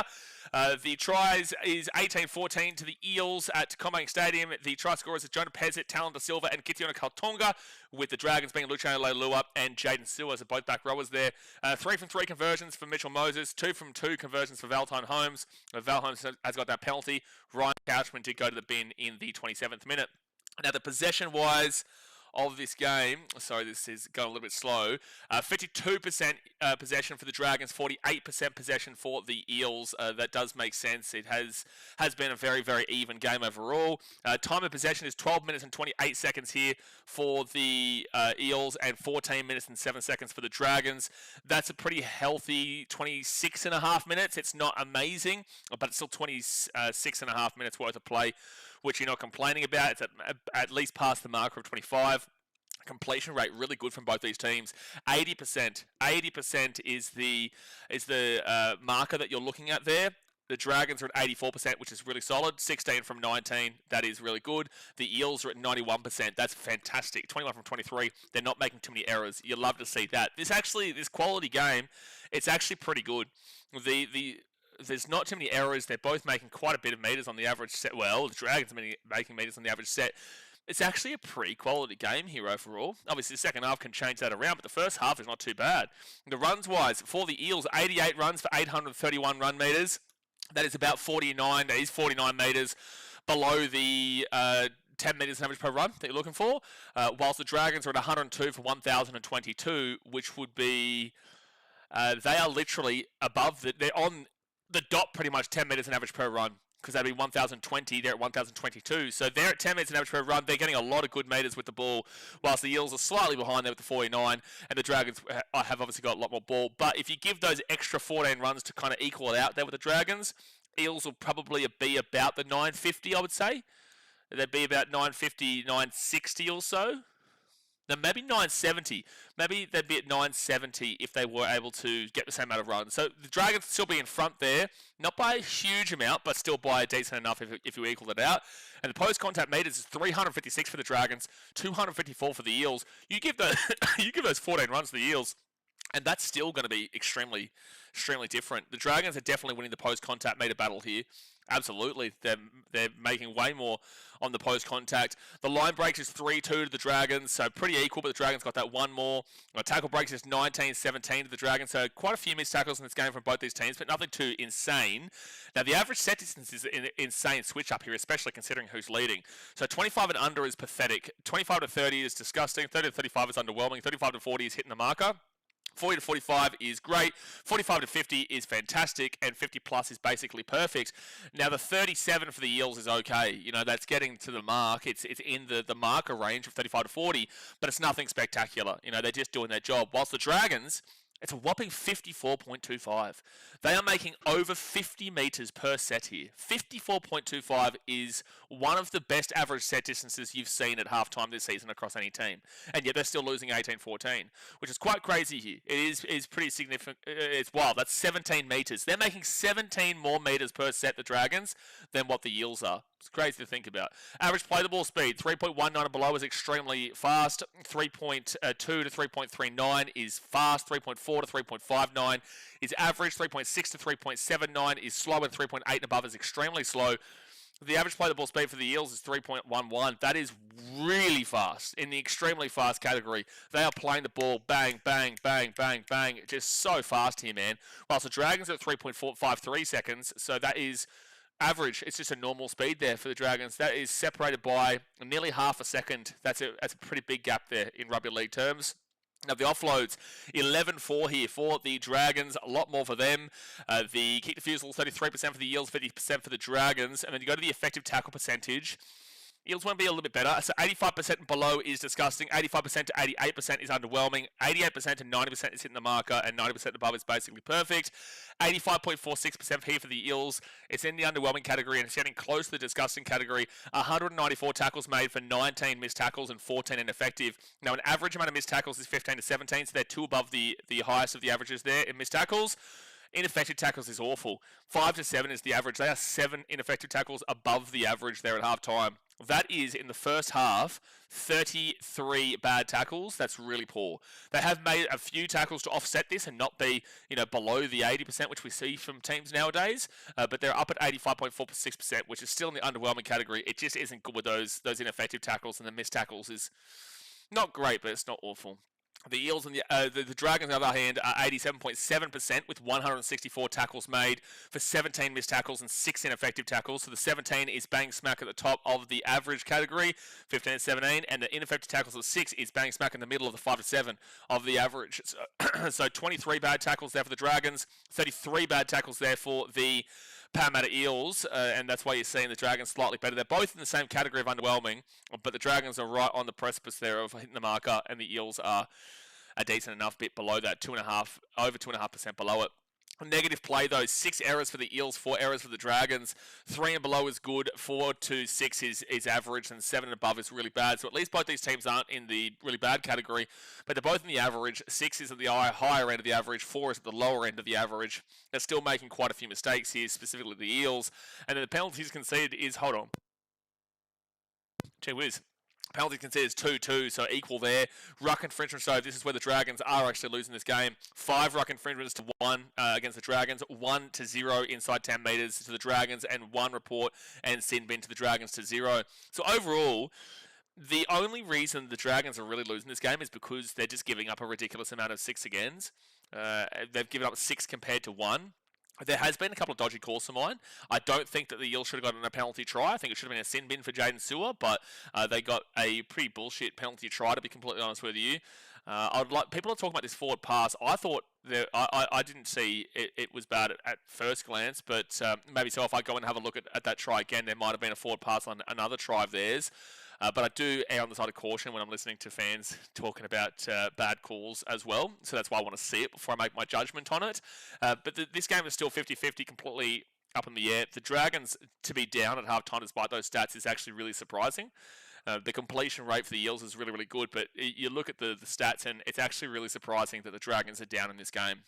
It doesn't surprise you when you think of them as a team, but when you look at the context of what we're actually watching here, it is definitely a surprise. So 18-14 at half time, still plenty of time for both these teams to come back. I do wait and see how the Dragons finish off this game because last week they were awful in the final 20 minutes and gave up 30 unanswered points. I think there's plenty of points left in this game. It's actually pretty fun to watch overall. It's not too bad of a game, but a couple of dodgy decisions have been a bit strange. Sports License, both teams don't look good in my opinion. Statistically, I disagree. Statistically, they look pretty alright, but on the face of it, I don't think this game's been too bad. Mitchell says $50 donor when I get to pick from the wheel. $50 so it's $30 collectively. So you don't even have to be the one to just donate $30, right? You could do 15 and somebody else does 15 kind of deal. But every collective $30 that we do get, we will spin the wheel and then we will do whatever it is. You have a chance of actually winning a merchandise hat or a hoodie or a shirt of your team and stuff as well on that wheel. So sometimes I'll do a punishment. Sometimes one of you guys could actually get timed out too for 5-10 minutes, and there's other things there. But that's how we do it. Yeah. Did you try any nice hot curries in India? Dude, how can you go to India and not try nice hot curries? How can you go to India and not eat curries, bro? Of course I did. Lal mas, bro. A lamb lal mas. Oh, beautiful. Lal mas is the best. Hugo says, thoughts on the 2-4 pass tries plus 2 penalty try. The penalty try was definitely not a penalty try.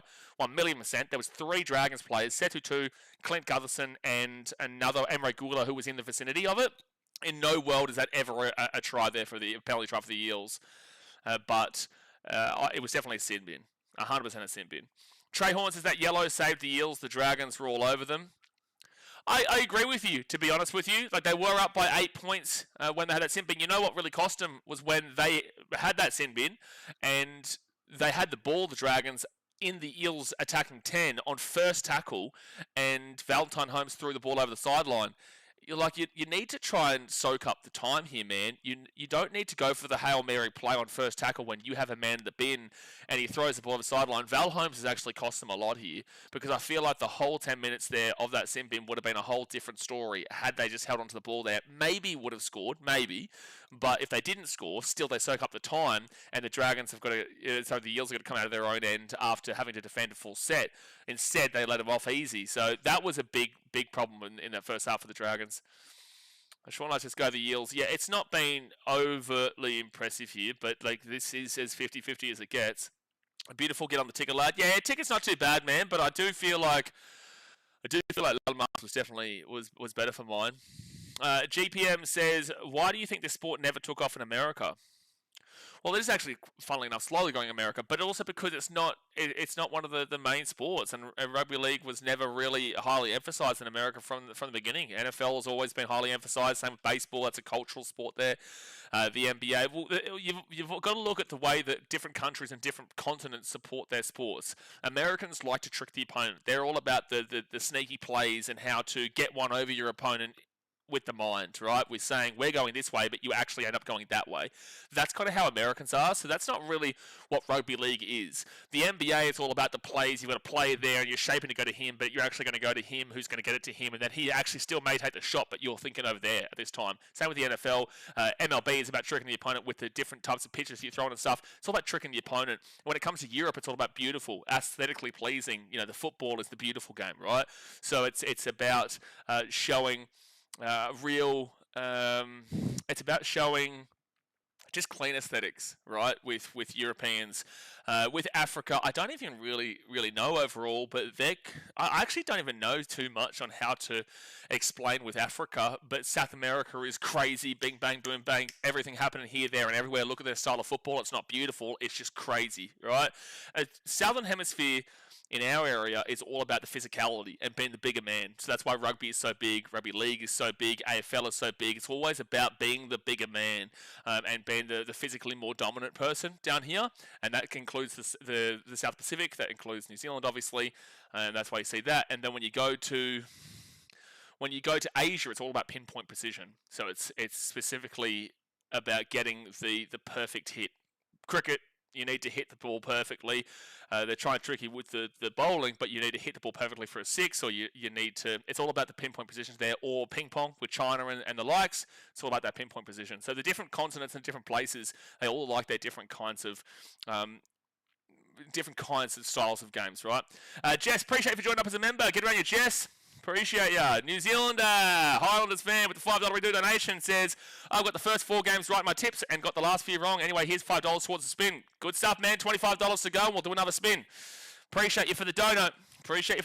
That means there is 25 more until we get to the old spinneruno. We've got the rest of the day. We're not going to do this every single stream.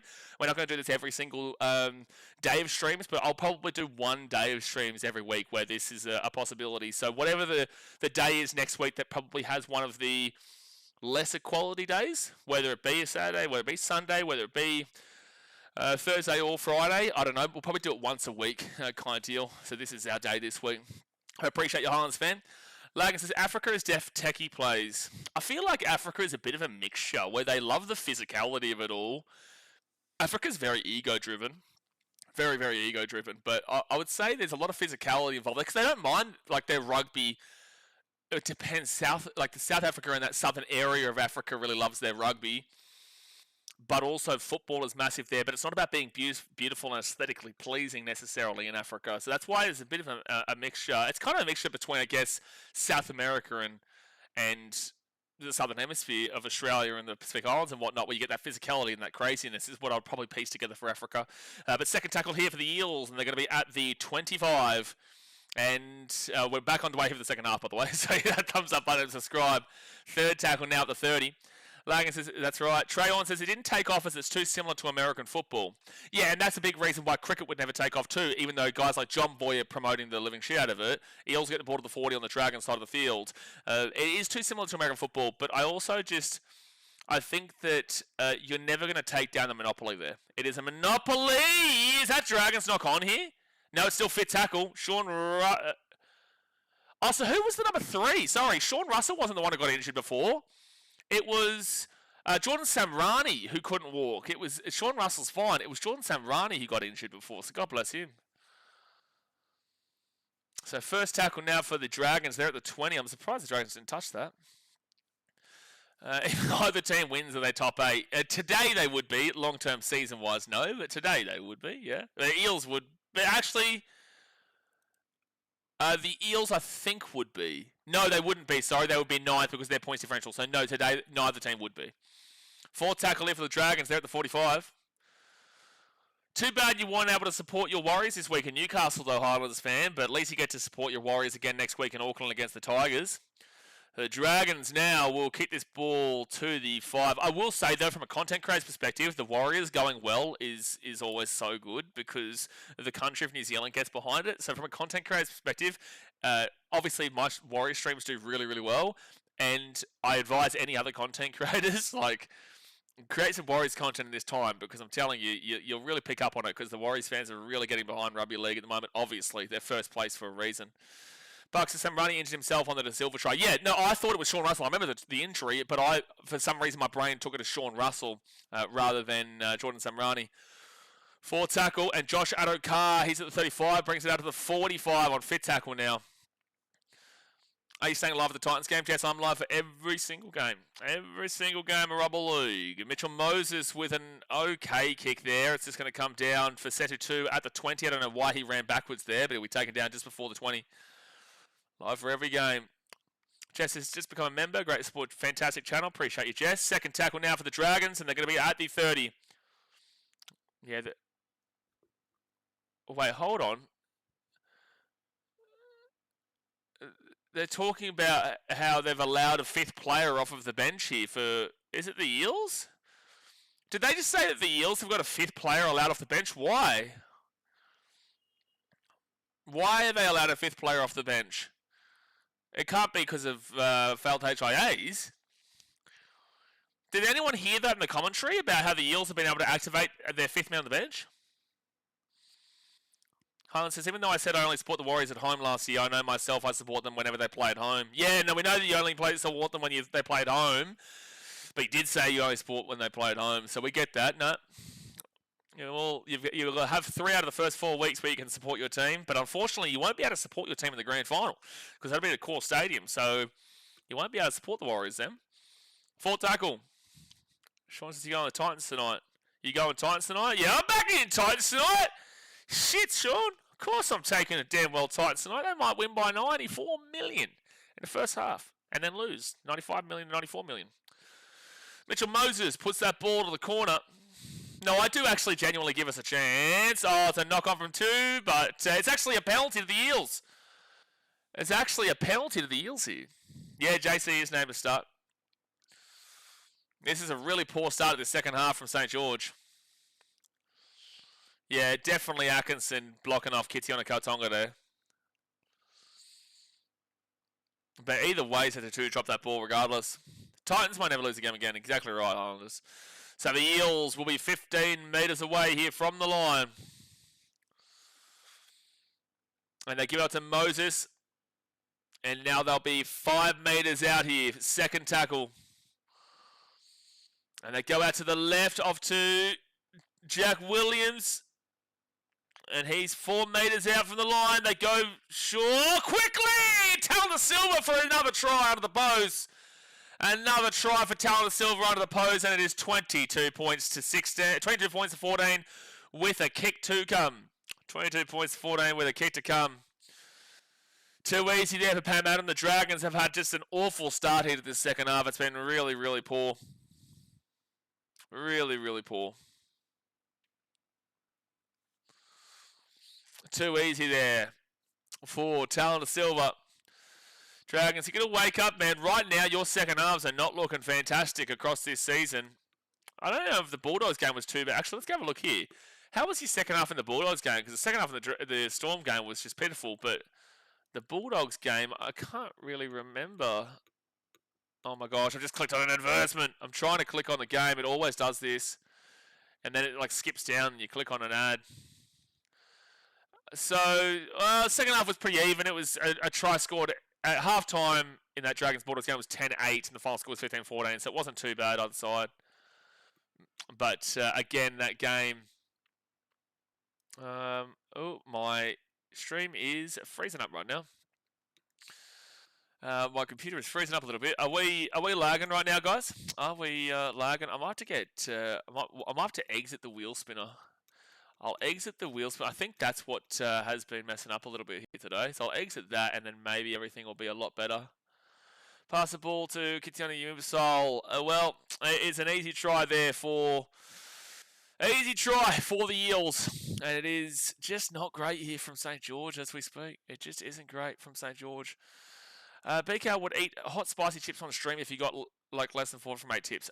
Again, man, I'm not doing that. Like, we've got our wheel spinner thing. So there is literally options on the wheel spinner that if it lands on that, you guys can select 4 of my tips next week, or all 8 of my tips, or 6 of my tips next week. There is many options on that for the tipping stuff, but we've already got stuff that we're doing, man. So we've got that on the wheel spinner. B Wash says Dragons really that bad? Wow, it took them a plus 5.5. Long way to go here, man. 33.5 minutes to go. Long way to go. Down by 10, take the 2. Exactly right, Brian. That's the way to go for the Dragons. That is the way to go for the Dragons at the 24. You know, I can watch the game on TV, but I prefer sometimes just to relax and listen to your commentary. It's much more relaxing and enjoyable at times. What about when I'm screaming, Paul? What about when I'm screaming? You're still relaxed? Yoo-hoo! Yoo-hoo! You relaxing? Kumbaya, my friend. Kumbaya. And I appreciate the support, mate. 4 tackle at the 40. Audio sweet, pictures lagging. Okay, but are we back now, though? Are we back now? I got rid of the wheel spinner in the background just for the time being. Until if we did need that. Little dink over the top here from the Eels, but the Dragons, the Dragons have had such an awful start to the second half. And it's a knock-on from St George, and the Eels will go back on the attack 25 metres away from the line. Oh, St George are just looking like an absolute schmozzle at the moment. Absolute schmozzle. Do you think the refs have favoured the Warriors in the first 3 rounds? Just curious of your opinion. No, I do not. I deal with the Roosters game. Yeah, the Roosters game, yes. Outside of the Roosters game, no. In the game against the Knights, no. In the game against the Raiders, no. But the game against the Roosters, I thought it was, very interesting. All right, so the Eels are 23 metres away here from the line. And they'll go out through Talon Silver off to Sam Tuivasa. And he'll be at the 10. Who do you go for on Friday night, Panthers or the Roosters? I tipped the Panthers in that game, mate.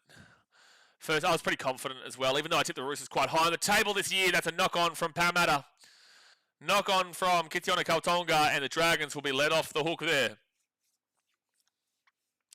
Yeah, had a pretty shocking week with tips this week, but with that being said, I went with the 50-50 of Raiders over the Bulldogs, and that didn't work out. I was pretty confident Panthers would beat the Roosters. You just can't tip against the Panthers right now. It's not possible. And I'll be definitely tipping them whoever they're playing next week. And then every man in his dog tipped the Storm, man. Of course, I tipped the Storm over the Bronx in Melbourne. And then on Saturday, I did go the Wires over the Knights. That was very confident. I went with the Sharks over the Dolphins. That obviously didn't pan out. Did go with the 50-50 of Rabbits over the Tigers, though, which I was happy with. Penalty to the Dragons here at the 20. I did go with the 50-50 of the Rabbitohs. I was happy with that in that game. And then in the 50-50 this one, I did take the Dragons. But it's not looking great right now, but there's still 30 minutes to go here. Obviously, 30 minutes to go, guys. Hit that thumbs up button, subscribe. But no, I was never really interested on tipping the Roosters there. I really wasn't. Even though I do think the Roosters will be good long term. Luciano Leilua at the 44. Who got next game? Mighty Gold Coast Titans, Cortez. The absolute might, the absolute power, the absolute strength of the most beautiful team to ever grace the field of Rugby League, Gold Coast Titans. They never lose a game again. Never again.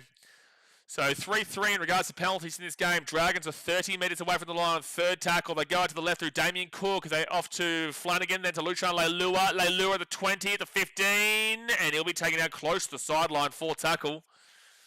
What can you show us here, Dragons? Tuipolotu. Out to Kyle Flanagan, then to Damien Cook. Cook then to Stewart. Stewart, oh, for God's sake, Dragons.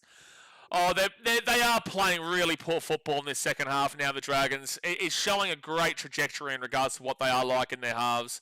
Their first halves are pretty okay, and the second half is just diabolical. Because they did this same shit last week against the Melbourne Storm when they were in the ascendancy and they were looking like the better team. Again, this scoreline should probably be about even if there wasn't those controversial calls in the first half. But with that being said, the Dragons are just not helping out their problems. Will Oakar score a try tonight? Maybe. We know as much as you do, man. If he hasn't scored, there's a good chance he does, but we don't know if he does. First tackle here at the 30. And they go out to Bailey Simonson. Simonson will get this ball to the 44 on second tackle now. They go Talon Silva off to Tuilagi. Jeez, he has been so good to start this season, coming to Tuilagi. Out to Jonah Pezzett, and Pezzett will be at the 40 on fourth tackle now. Sean says up the wires. I don't even know who you support at this point, Sean. You seem to support everyone in this chat. You support every team in the bloody planet in this chat. Fifth tackle at the 25. See a good kick here from Jonah Pezzett. He will dink it over the top, and it will be an easy one there for Setu 2. Not a good kick from Pezzett at all, and 2 gets away. And 2 gets away! Setu 2 gets the off. Oh my God, Dragons! You are infuriating! Oh my gosh! Oh my gosh! Oh my gosh, they infuriate me. It's a knock-on from the Dragons, man. Oh, this team is a pain to watch, and I'm a Titans fan saying this. Oh, they're a pain to watch, bro. They are. They're a pain to watch. They're actually away, and then Gutho knocks the ball on, and now it's first tackle Parramatta at the 10. Oh, it's a pain. First tackle here, 10 metres away. Jonah Pez up to Mitchell Moses. Moses short ball into the line. Eels 5 metres out. Might get Tuilagi for my fantasy team. Yeah, but he's going to make some good money, I think, this week, isn't he? Because this is 3 weeks in. And that'll be Kitiona Kautonga.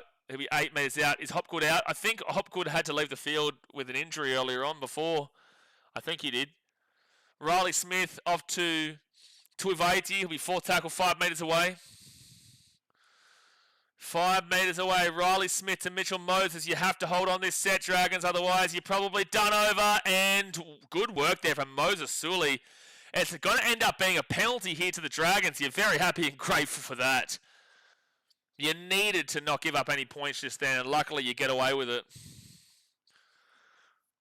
I think so, Billy. Don't take my word for it, Billy, but I'm pretty certain Hopgood came out earlier on with an injury. Yeah, when Iongi kicked that ball through, I thought Bailey Simonson was going to... Well, he did beat out Tuipulotu, but I thought he was going to get to the ball, but Moses Suli luckily gets there and prevents it. Gets there and prevents that one. Okay, so Dragons at their own 20. For the love of all that is mighty, please don't knock the ball on here and just complete the set. First tackle. Damien Cook off to Ryan Couchman. And they'll be at the 40. It keeps him in the contest, not giving up a point there. That was great work there from Val Holmes to prevent that Talent the Silver try before, alongside Jaden Sewer. I got Hopgood my fancy. Oh, 1 second, left-hand side. Hamish Stewart to the 45, looking for an offload. Can't get it. 4th tackle. Hopgood in my fancy. He's going to have 10 points. Yeah, I do feel like he got injured early doors. Couchman gets the offload away to Gutho. Good follow-up there from Gutho. Atkinson goes quickly to... Oh, it's another knock-on from the Dragons. Oh, my gosh, lads. Oh, dude. Dude. It's another knock-on from the Dragons, man. Oh, this error rate is just through the roof for St George in this second half, man.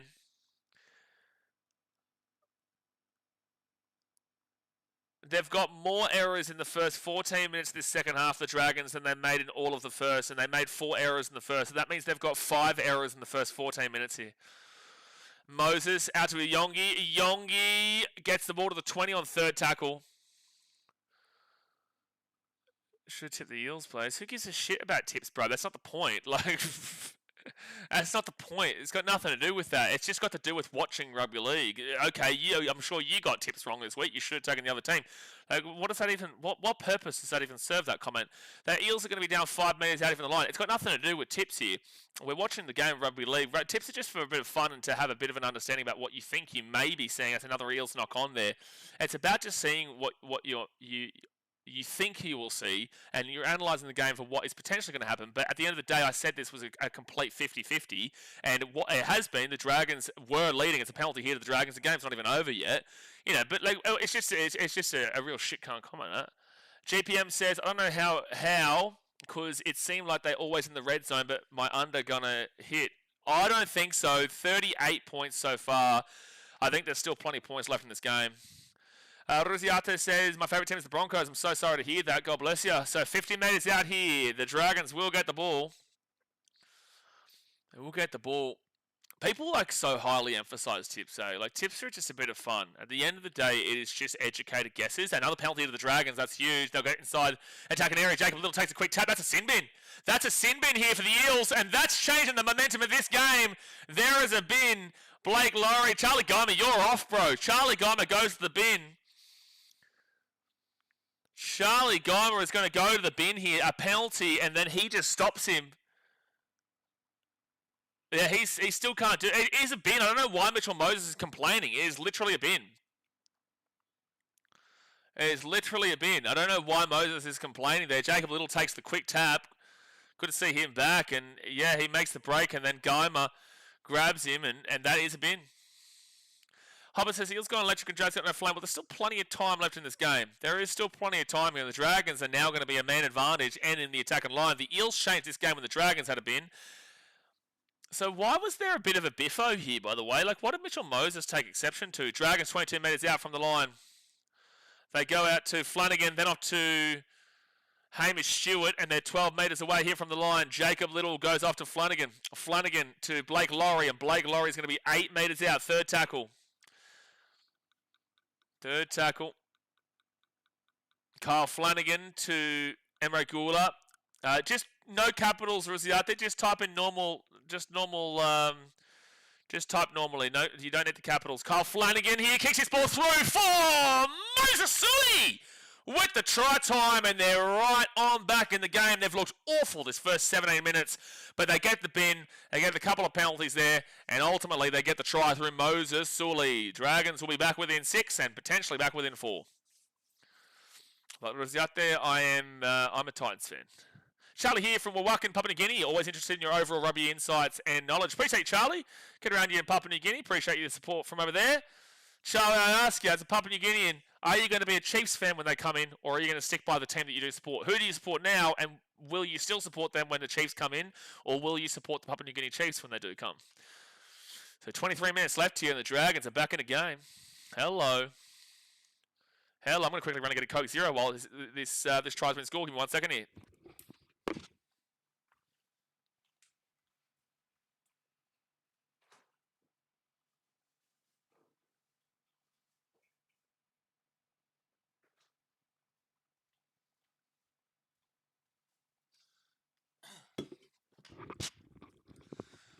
Hello.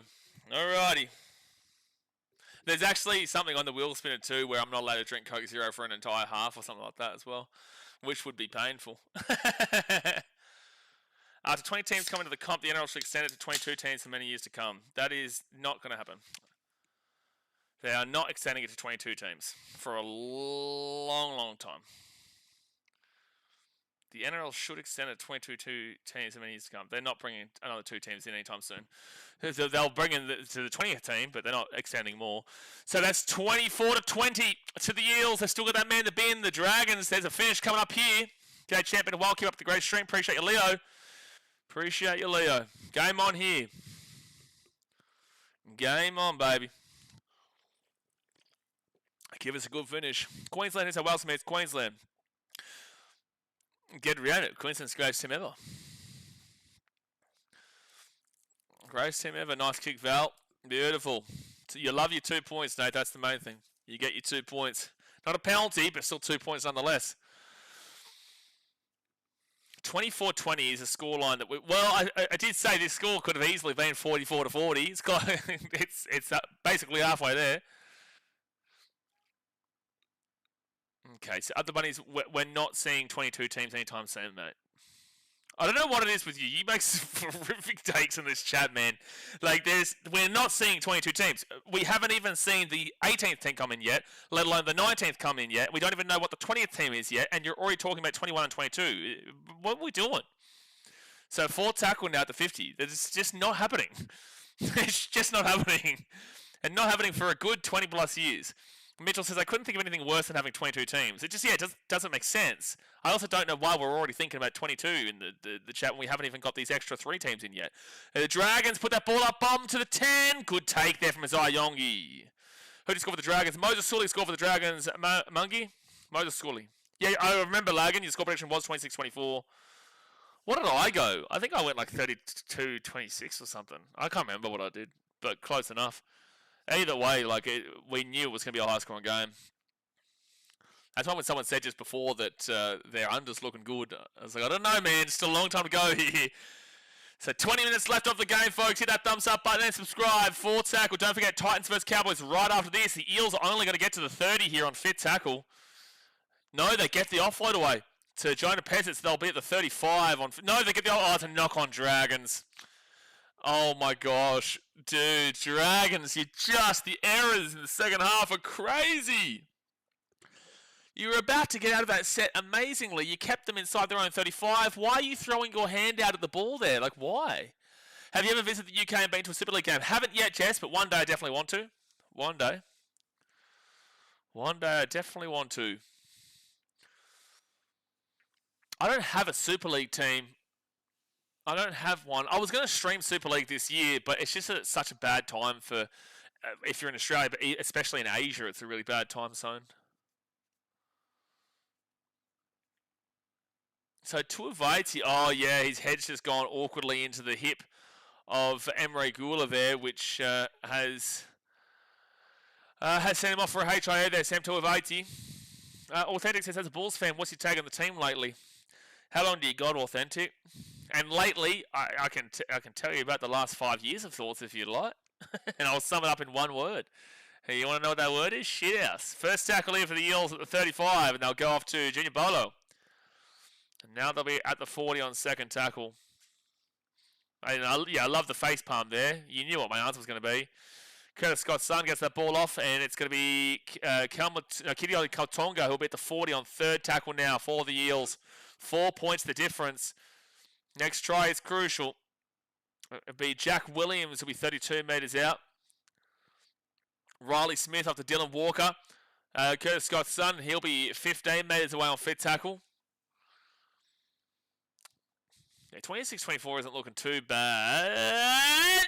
Oh, Dragons will get the ball set to 2 in goal. Oh my gosh, he nearly got out, but it'll be a dropout. They just look so awkward right now, St George. It's like they're in the game, but they look so awkward. It's a decent enough kick there from Pezzett, but set to 2 couldn't get there in time, and then luckily grabs it before it could be a try for the Eels, but it will end up being a dropout.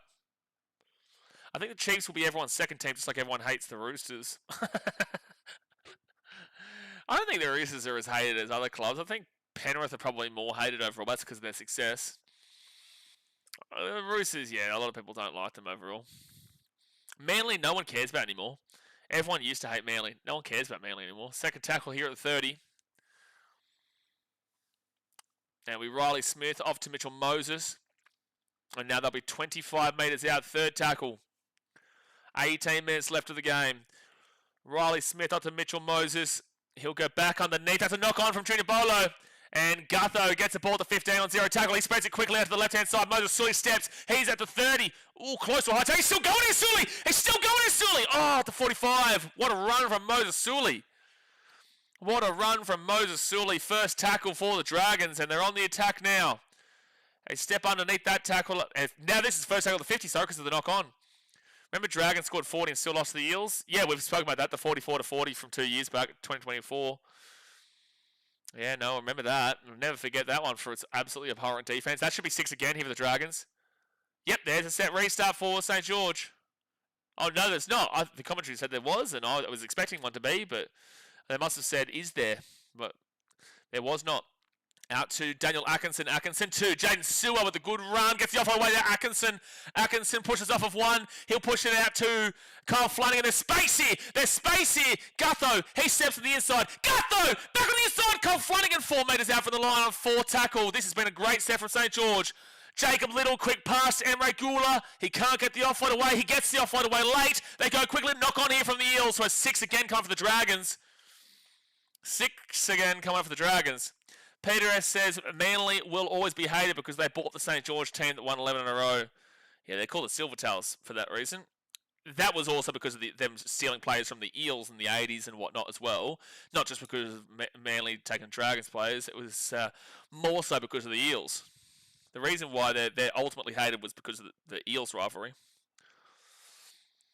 But 16.5 minutes left. We've actually got a close game here, folks. Close game here. Dragons at the 10. Atkinson off to Tuipulotu. And Tuipulotu is going to be 4 metres away from the line. On first tackle, Jacob Little out to Kyle Flanagan. Flanagan here to Ryan Couchman. He'll be 8 metres out, second tackle. Only 4 points, and the Eels are down a man. Don't forget that. They go short side, and Hamish Stewart, I think that is. He'll be 4 metres out. I can't even see who that was. Yeah, it was Hamish Stewart. Carl Flanagan to Ryan Couchman to Daniel Atkinson. Atkinson gets it to Val Holmes. Val Holmes is going to get the ball to the 10 on 4 tackle. Good defense from the Eels in this set so far. Daniel Atkinson out to Gula. Why is Gula not passing that ball there? I know he's a front and forward and they don't usually pass, but he should have passed that ball. And there's a penalty here for the Dragons. High tackle penalty. Obviously the 2 point is no of use, Nath, but maybe go for it. If they went for it here, you would never beat those allegations. But no, they'll go with a try every day of the week. So penalty, and now it's first tackle for the Dragons. You have to score here. You've had plenty of opportunity now. And you've got a man advantage. It is 13 on 12. Jacob Little out to Kyle Flanagan. Flanagan then to Daniel Atkinson. Atkinson step and look for something. He'll try and make a dart. 5 metres out. 55 seconds left. It's been here for Charlie Geimer.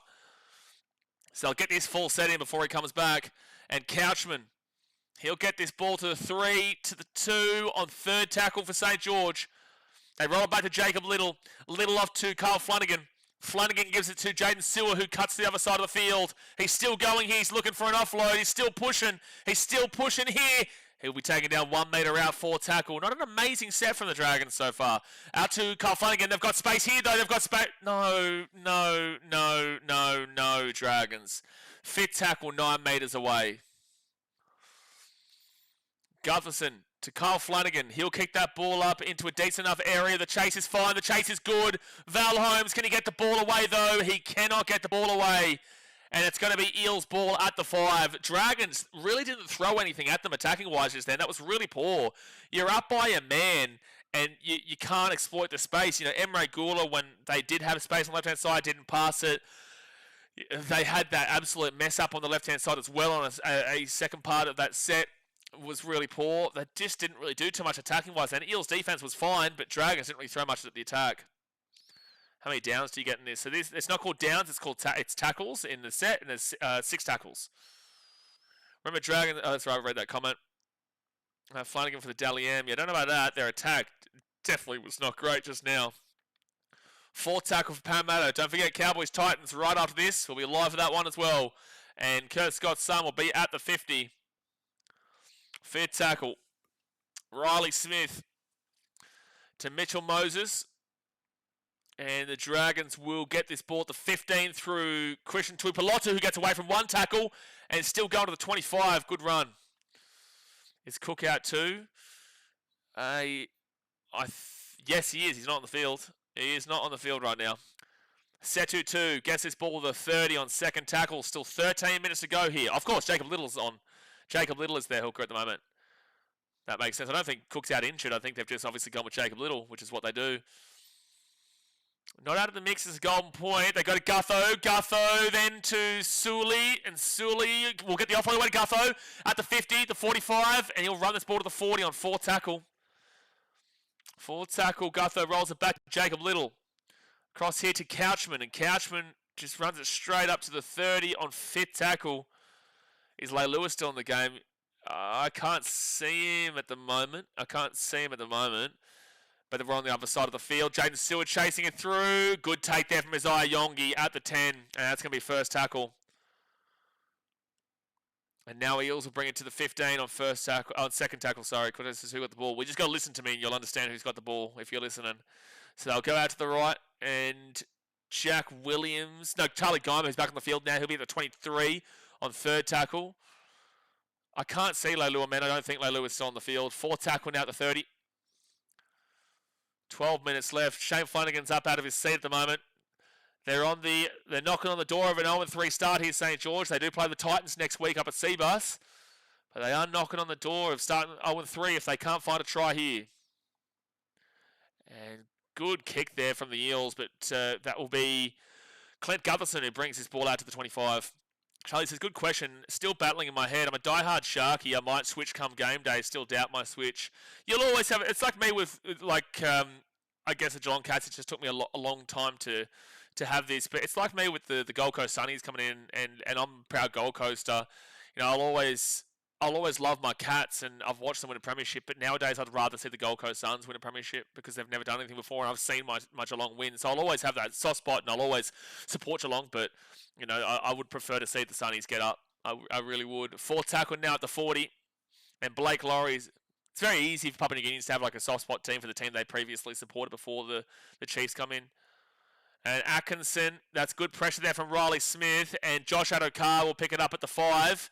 All right, Dragons, you need some good defense here. Adokar gets it to the 10 on 1st tackle. 10 minutes to go of the game here, folks. Hit that like button and subscribe. 10 minutes to go.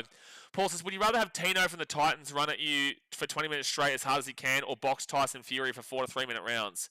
He's ex-heavyweight champ if you didn't know. I know exactly who Tyson Fury is. I'm definitely taking Tino.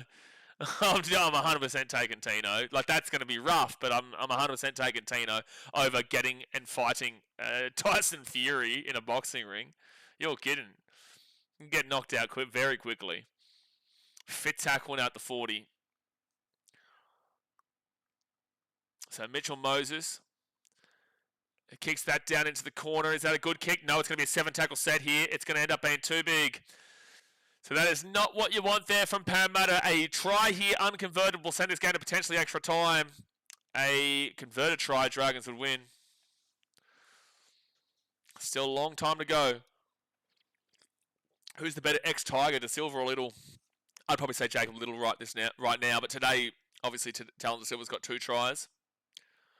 But overall, I'd be taking Little currently. But I have been hype on Talon De Silva for a while. Hasn't been unbelievable since coming to the Eels, but today's been a good game for him. Emre Gula brings it to the 45 on second tackle. 9 minutes and 17 seconds to go here of the game.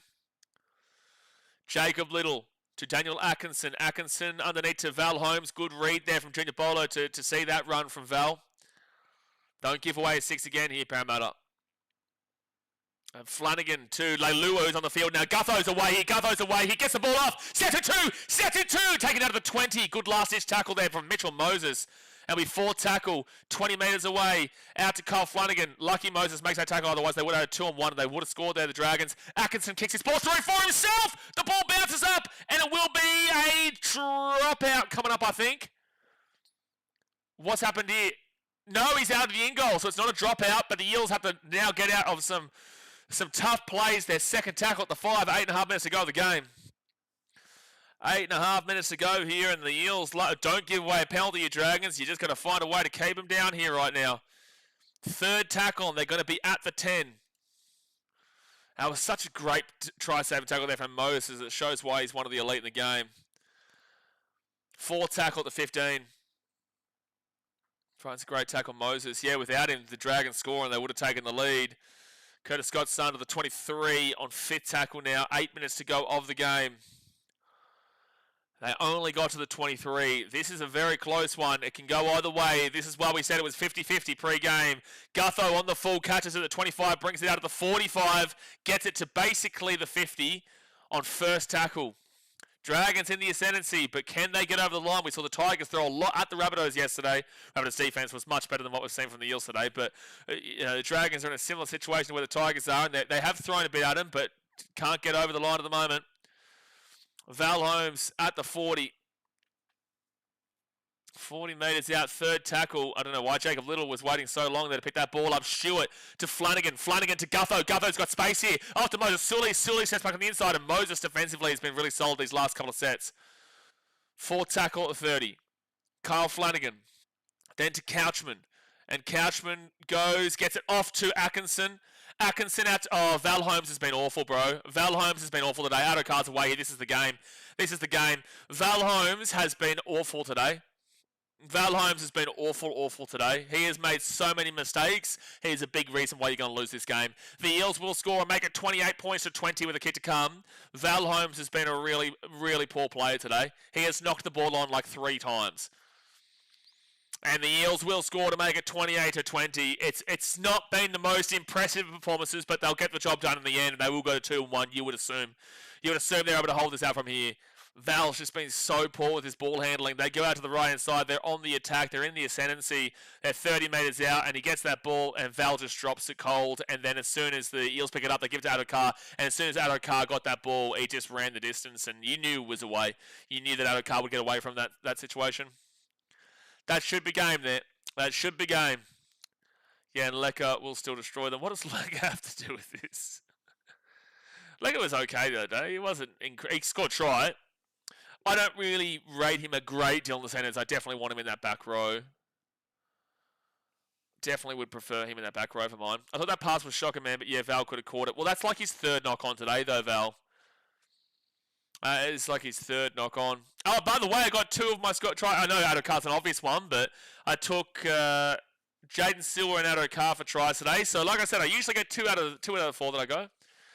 675 is the fastest man on earth, JAC. Well, he's not the fastest man on earth anymore, but he's still very fast. He used to be a lot faster than what he is now, but he is still very fast. Home dropped an easy pass, good try, Eels. I think the pass was really heavy there. I think it was really heavy, but ultimately he's done that multiple times today. It's not the first time that he's dropped a catch today. So 5:21 to go here of the game. It's been back and forth, but this was as pure of a 50-50 as you could get. And look, honestly, I do think the Dragons are going to cost themselves again, man. They really are. If you look at the stats, I feel like the Dragons probably up in most of the stats. I don't think the Eels have gone on to impress a great deal of people today, but with that being said, they are going to get the 2 points. They will get to 4 points for the season, but when they come up against some good teams, I do feel like they're going to get run through. What have you thought of the Eels? Still not very good or a decent performance. I think they'll. It's a better.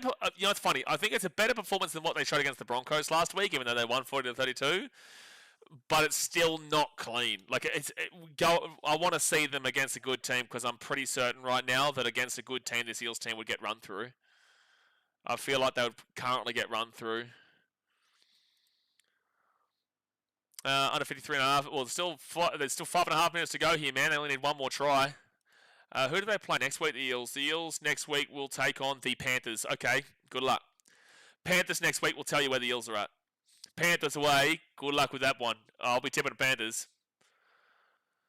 I'll be tipping the Panthers there. I genuinely believe the Panthers will win by a big margin. So 5:19 to go, and Gutho will kick it off. The Dragons are just showing, they're lucky they play the Titans next week. The Dragons have shown that they are in games, but they can't win games. They're in games, but they just simply cannot win games. Look at that, the momentum tracker across the game. The Dragons have had the momentum for majority of the game. Hayden will think the Eels will win the next 5 comps after this mediocre performance. He will, but he also has, I do remind him, I do tell him, like, hold on. But I did tip the Eels for 9th this year. I did think they'd have a more positive year. I did say they would.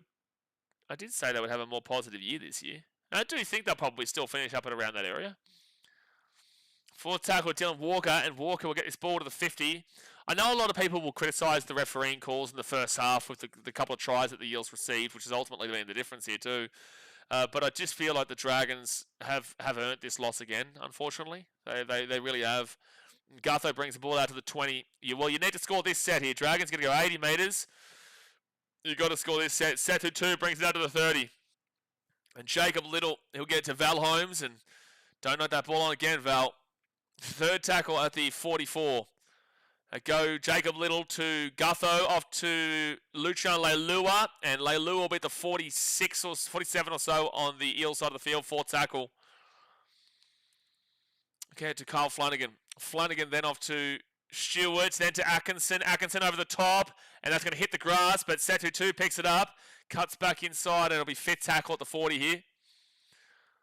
I think Hayden understands where his team is at, but I wonder how Eels fans are gonna deal with this result here. That's straight down to Hayden. Little knock on there from the Eels, so the Dragons are going to get an opportunity here. The Dragons are going to score, but I think they'll come back and check this for a knock on. Kyle Flanagan's going to score here, but they'll check this for a knock on.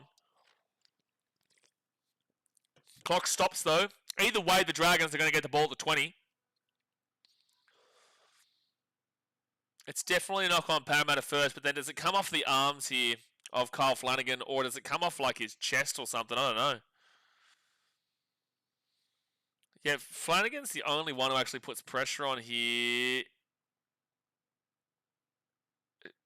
Well, it hits the right upper arm. They'll call it a knock on. So it's not going to be a try, but it's going to be Dragons ball 15 metres out. Well, they need to score this set. It's really difficult to say, though, that that's a knock on when it's hitting here. But I guess they do call that. But it's just like, it's so harsh to call this a knock on, but it is the correct call. Don't know how many opportunities the Dragons can have to score, but they have to score. Well, they have to score right this second. They're 15 metres out, down by 10, 3:21 to go. No try there, but they've got the ball. Holmes is hopeless today. Yeah, buddy, unfortunately, Holmes has been really poor, man. He's been really poor, made a few knock-ons, and that knock-on for the Addo-Carr try is going to be the one that you will be looking at. So Dragons 15 metres away. Let's see what they can do here. They've been down here plenty, though. Flanagan to Gutho. Gutho here off to Tui Palotu, and he's 5 metres away from the line. Yeah, that kick chase will give Flano a 5-year extension. Well, it was a good kick chase, to be fair, from Flano. Hamish Stewart, he'll be 10 metres away. You have to score this set here, Dragons. It is a must. Jacob Little goes left. It's Gutho, quick passing, and that is awful. I'm sorry, Dragons fans, but your team today, they just... and this is the thing why, when you look at it, you go, the Eels have been okay, but like, look at the ball handling skills from the Dragons today, especially in this second half. They are not a second half team. They are by far not a second half team, that's for sure, the Dragons. If they come back from here, it's a miracle. They're going to challenge this. It's a miracle. They're saying it's a late tackle on Moses Sully here is what the Dragons are challenging. But just their ball handling today has been so poor again. First halves are okay for the Dragons, but the second halves has just been diabolical. Oh, yeah, that is a late hit, to be fair. To be fair, he doesn't even have the ball.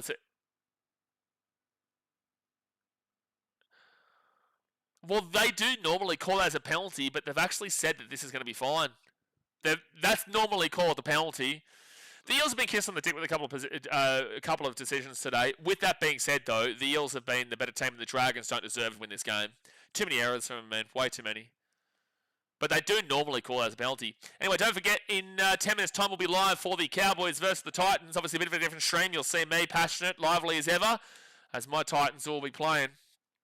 You'll see me passionate and lively as ever. The Eels will come out to the 15 on first tackle, 2 minutes and 40 to go of the game. Actually, I asked Eels fans in the chat, what are your thoughts on your performance today? What are the Eels fans in the chat's thoughts on their performance today? Third tackle for the Eels at the 28. It is a big game for the Cowboys at home right after this. Like they can't go 0-3 and then lose a Titans loss at home as well. That'd be a brutal start for them. Fourth tackle now fits over the Eels at the 50. Eels won because they have a better attack. Both can't defend. I don't even necessarily agree with that, to be fair. I think today, sure, but I don't even necessarily agree with that. A couple of their tries have come off controversial decisions, but the Dragons' attacks scored 20 last week. I think the Dragons' attack isn't actually as bad as you think, but it's still not great at all. And the Eels, I think the reason why they've won today is because the Dragons' error rate. I don't think it's because they have a better attack. I think they're both actually quite equal in a lot of ways. But it's just that the errors from the Dragons is way more than what the Eels have had. The second half has been just putrid from St George in regards to errors. Traylon says, just found Rugby League. Seems like the Eels got bailed out with some calls today. Sure, but like they still deserve the win comparatively because the Dragons are with their own worst enemies. Dragons will be taken down to the 50 on fourth tackle. Shit performance as usual, Jimmy says. I don't know if I'd say it's been a shit performance here from the Eels. It's not been amazing, but I wouldn't say it's been a shit performance. Emre Gula offload. They get it across here to Atkinson. Atkinson makes a break, gets the ball away. They're away here, the Dragons. They're away. And can't get the offload away. Jaden Sewer. They go quickly. Gutherson. He'll kick that ball over the top.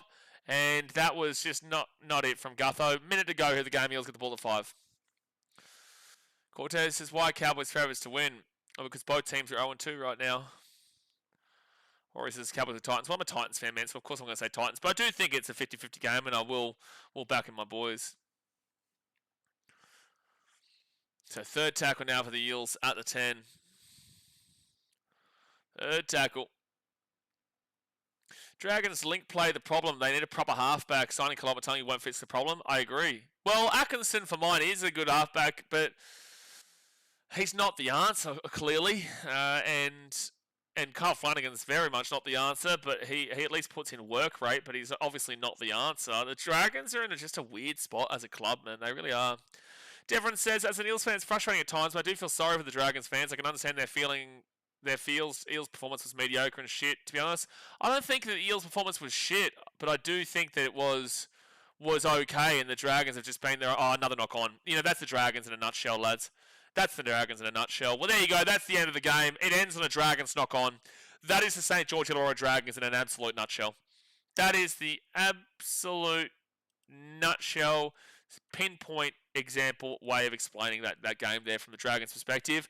So the final score will be 30-20 to the Eels. They'll go up to 9th position, I think it is, and with a 10-point loss there for the Dragons, they will go to minus 37. So if the Cowboys win by 2 points over the Titans, the Dragons will go into 16th position. If the Titans are to win by 8 points or more, then they will go above the Dragons. No, so regardless, one of the two teams, the Cowboys and Dragons, will go. One of the two teams, either the Cowboys or the Titans, will jump at the Dragons. The Dragons will finish this weekend off in 16th. They didn't lose by enough to go into 17th, but if with this loss, either the Cowboys or the Titans will jump the Dragons for the 16th, 15th spot, and Dragons will go down to 16th regardless. But there you go, guys. That's going to do it here for this stream. We'll see you in about 5 minutes' time for the next game, which is the Titans versus the Cowboys. Obviously, hit that like button, subscribe if you're new around here, and come on, Titans in the next game. Thanks for watching. Catch you later. See ya.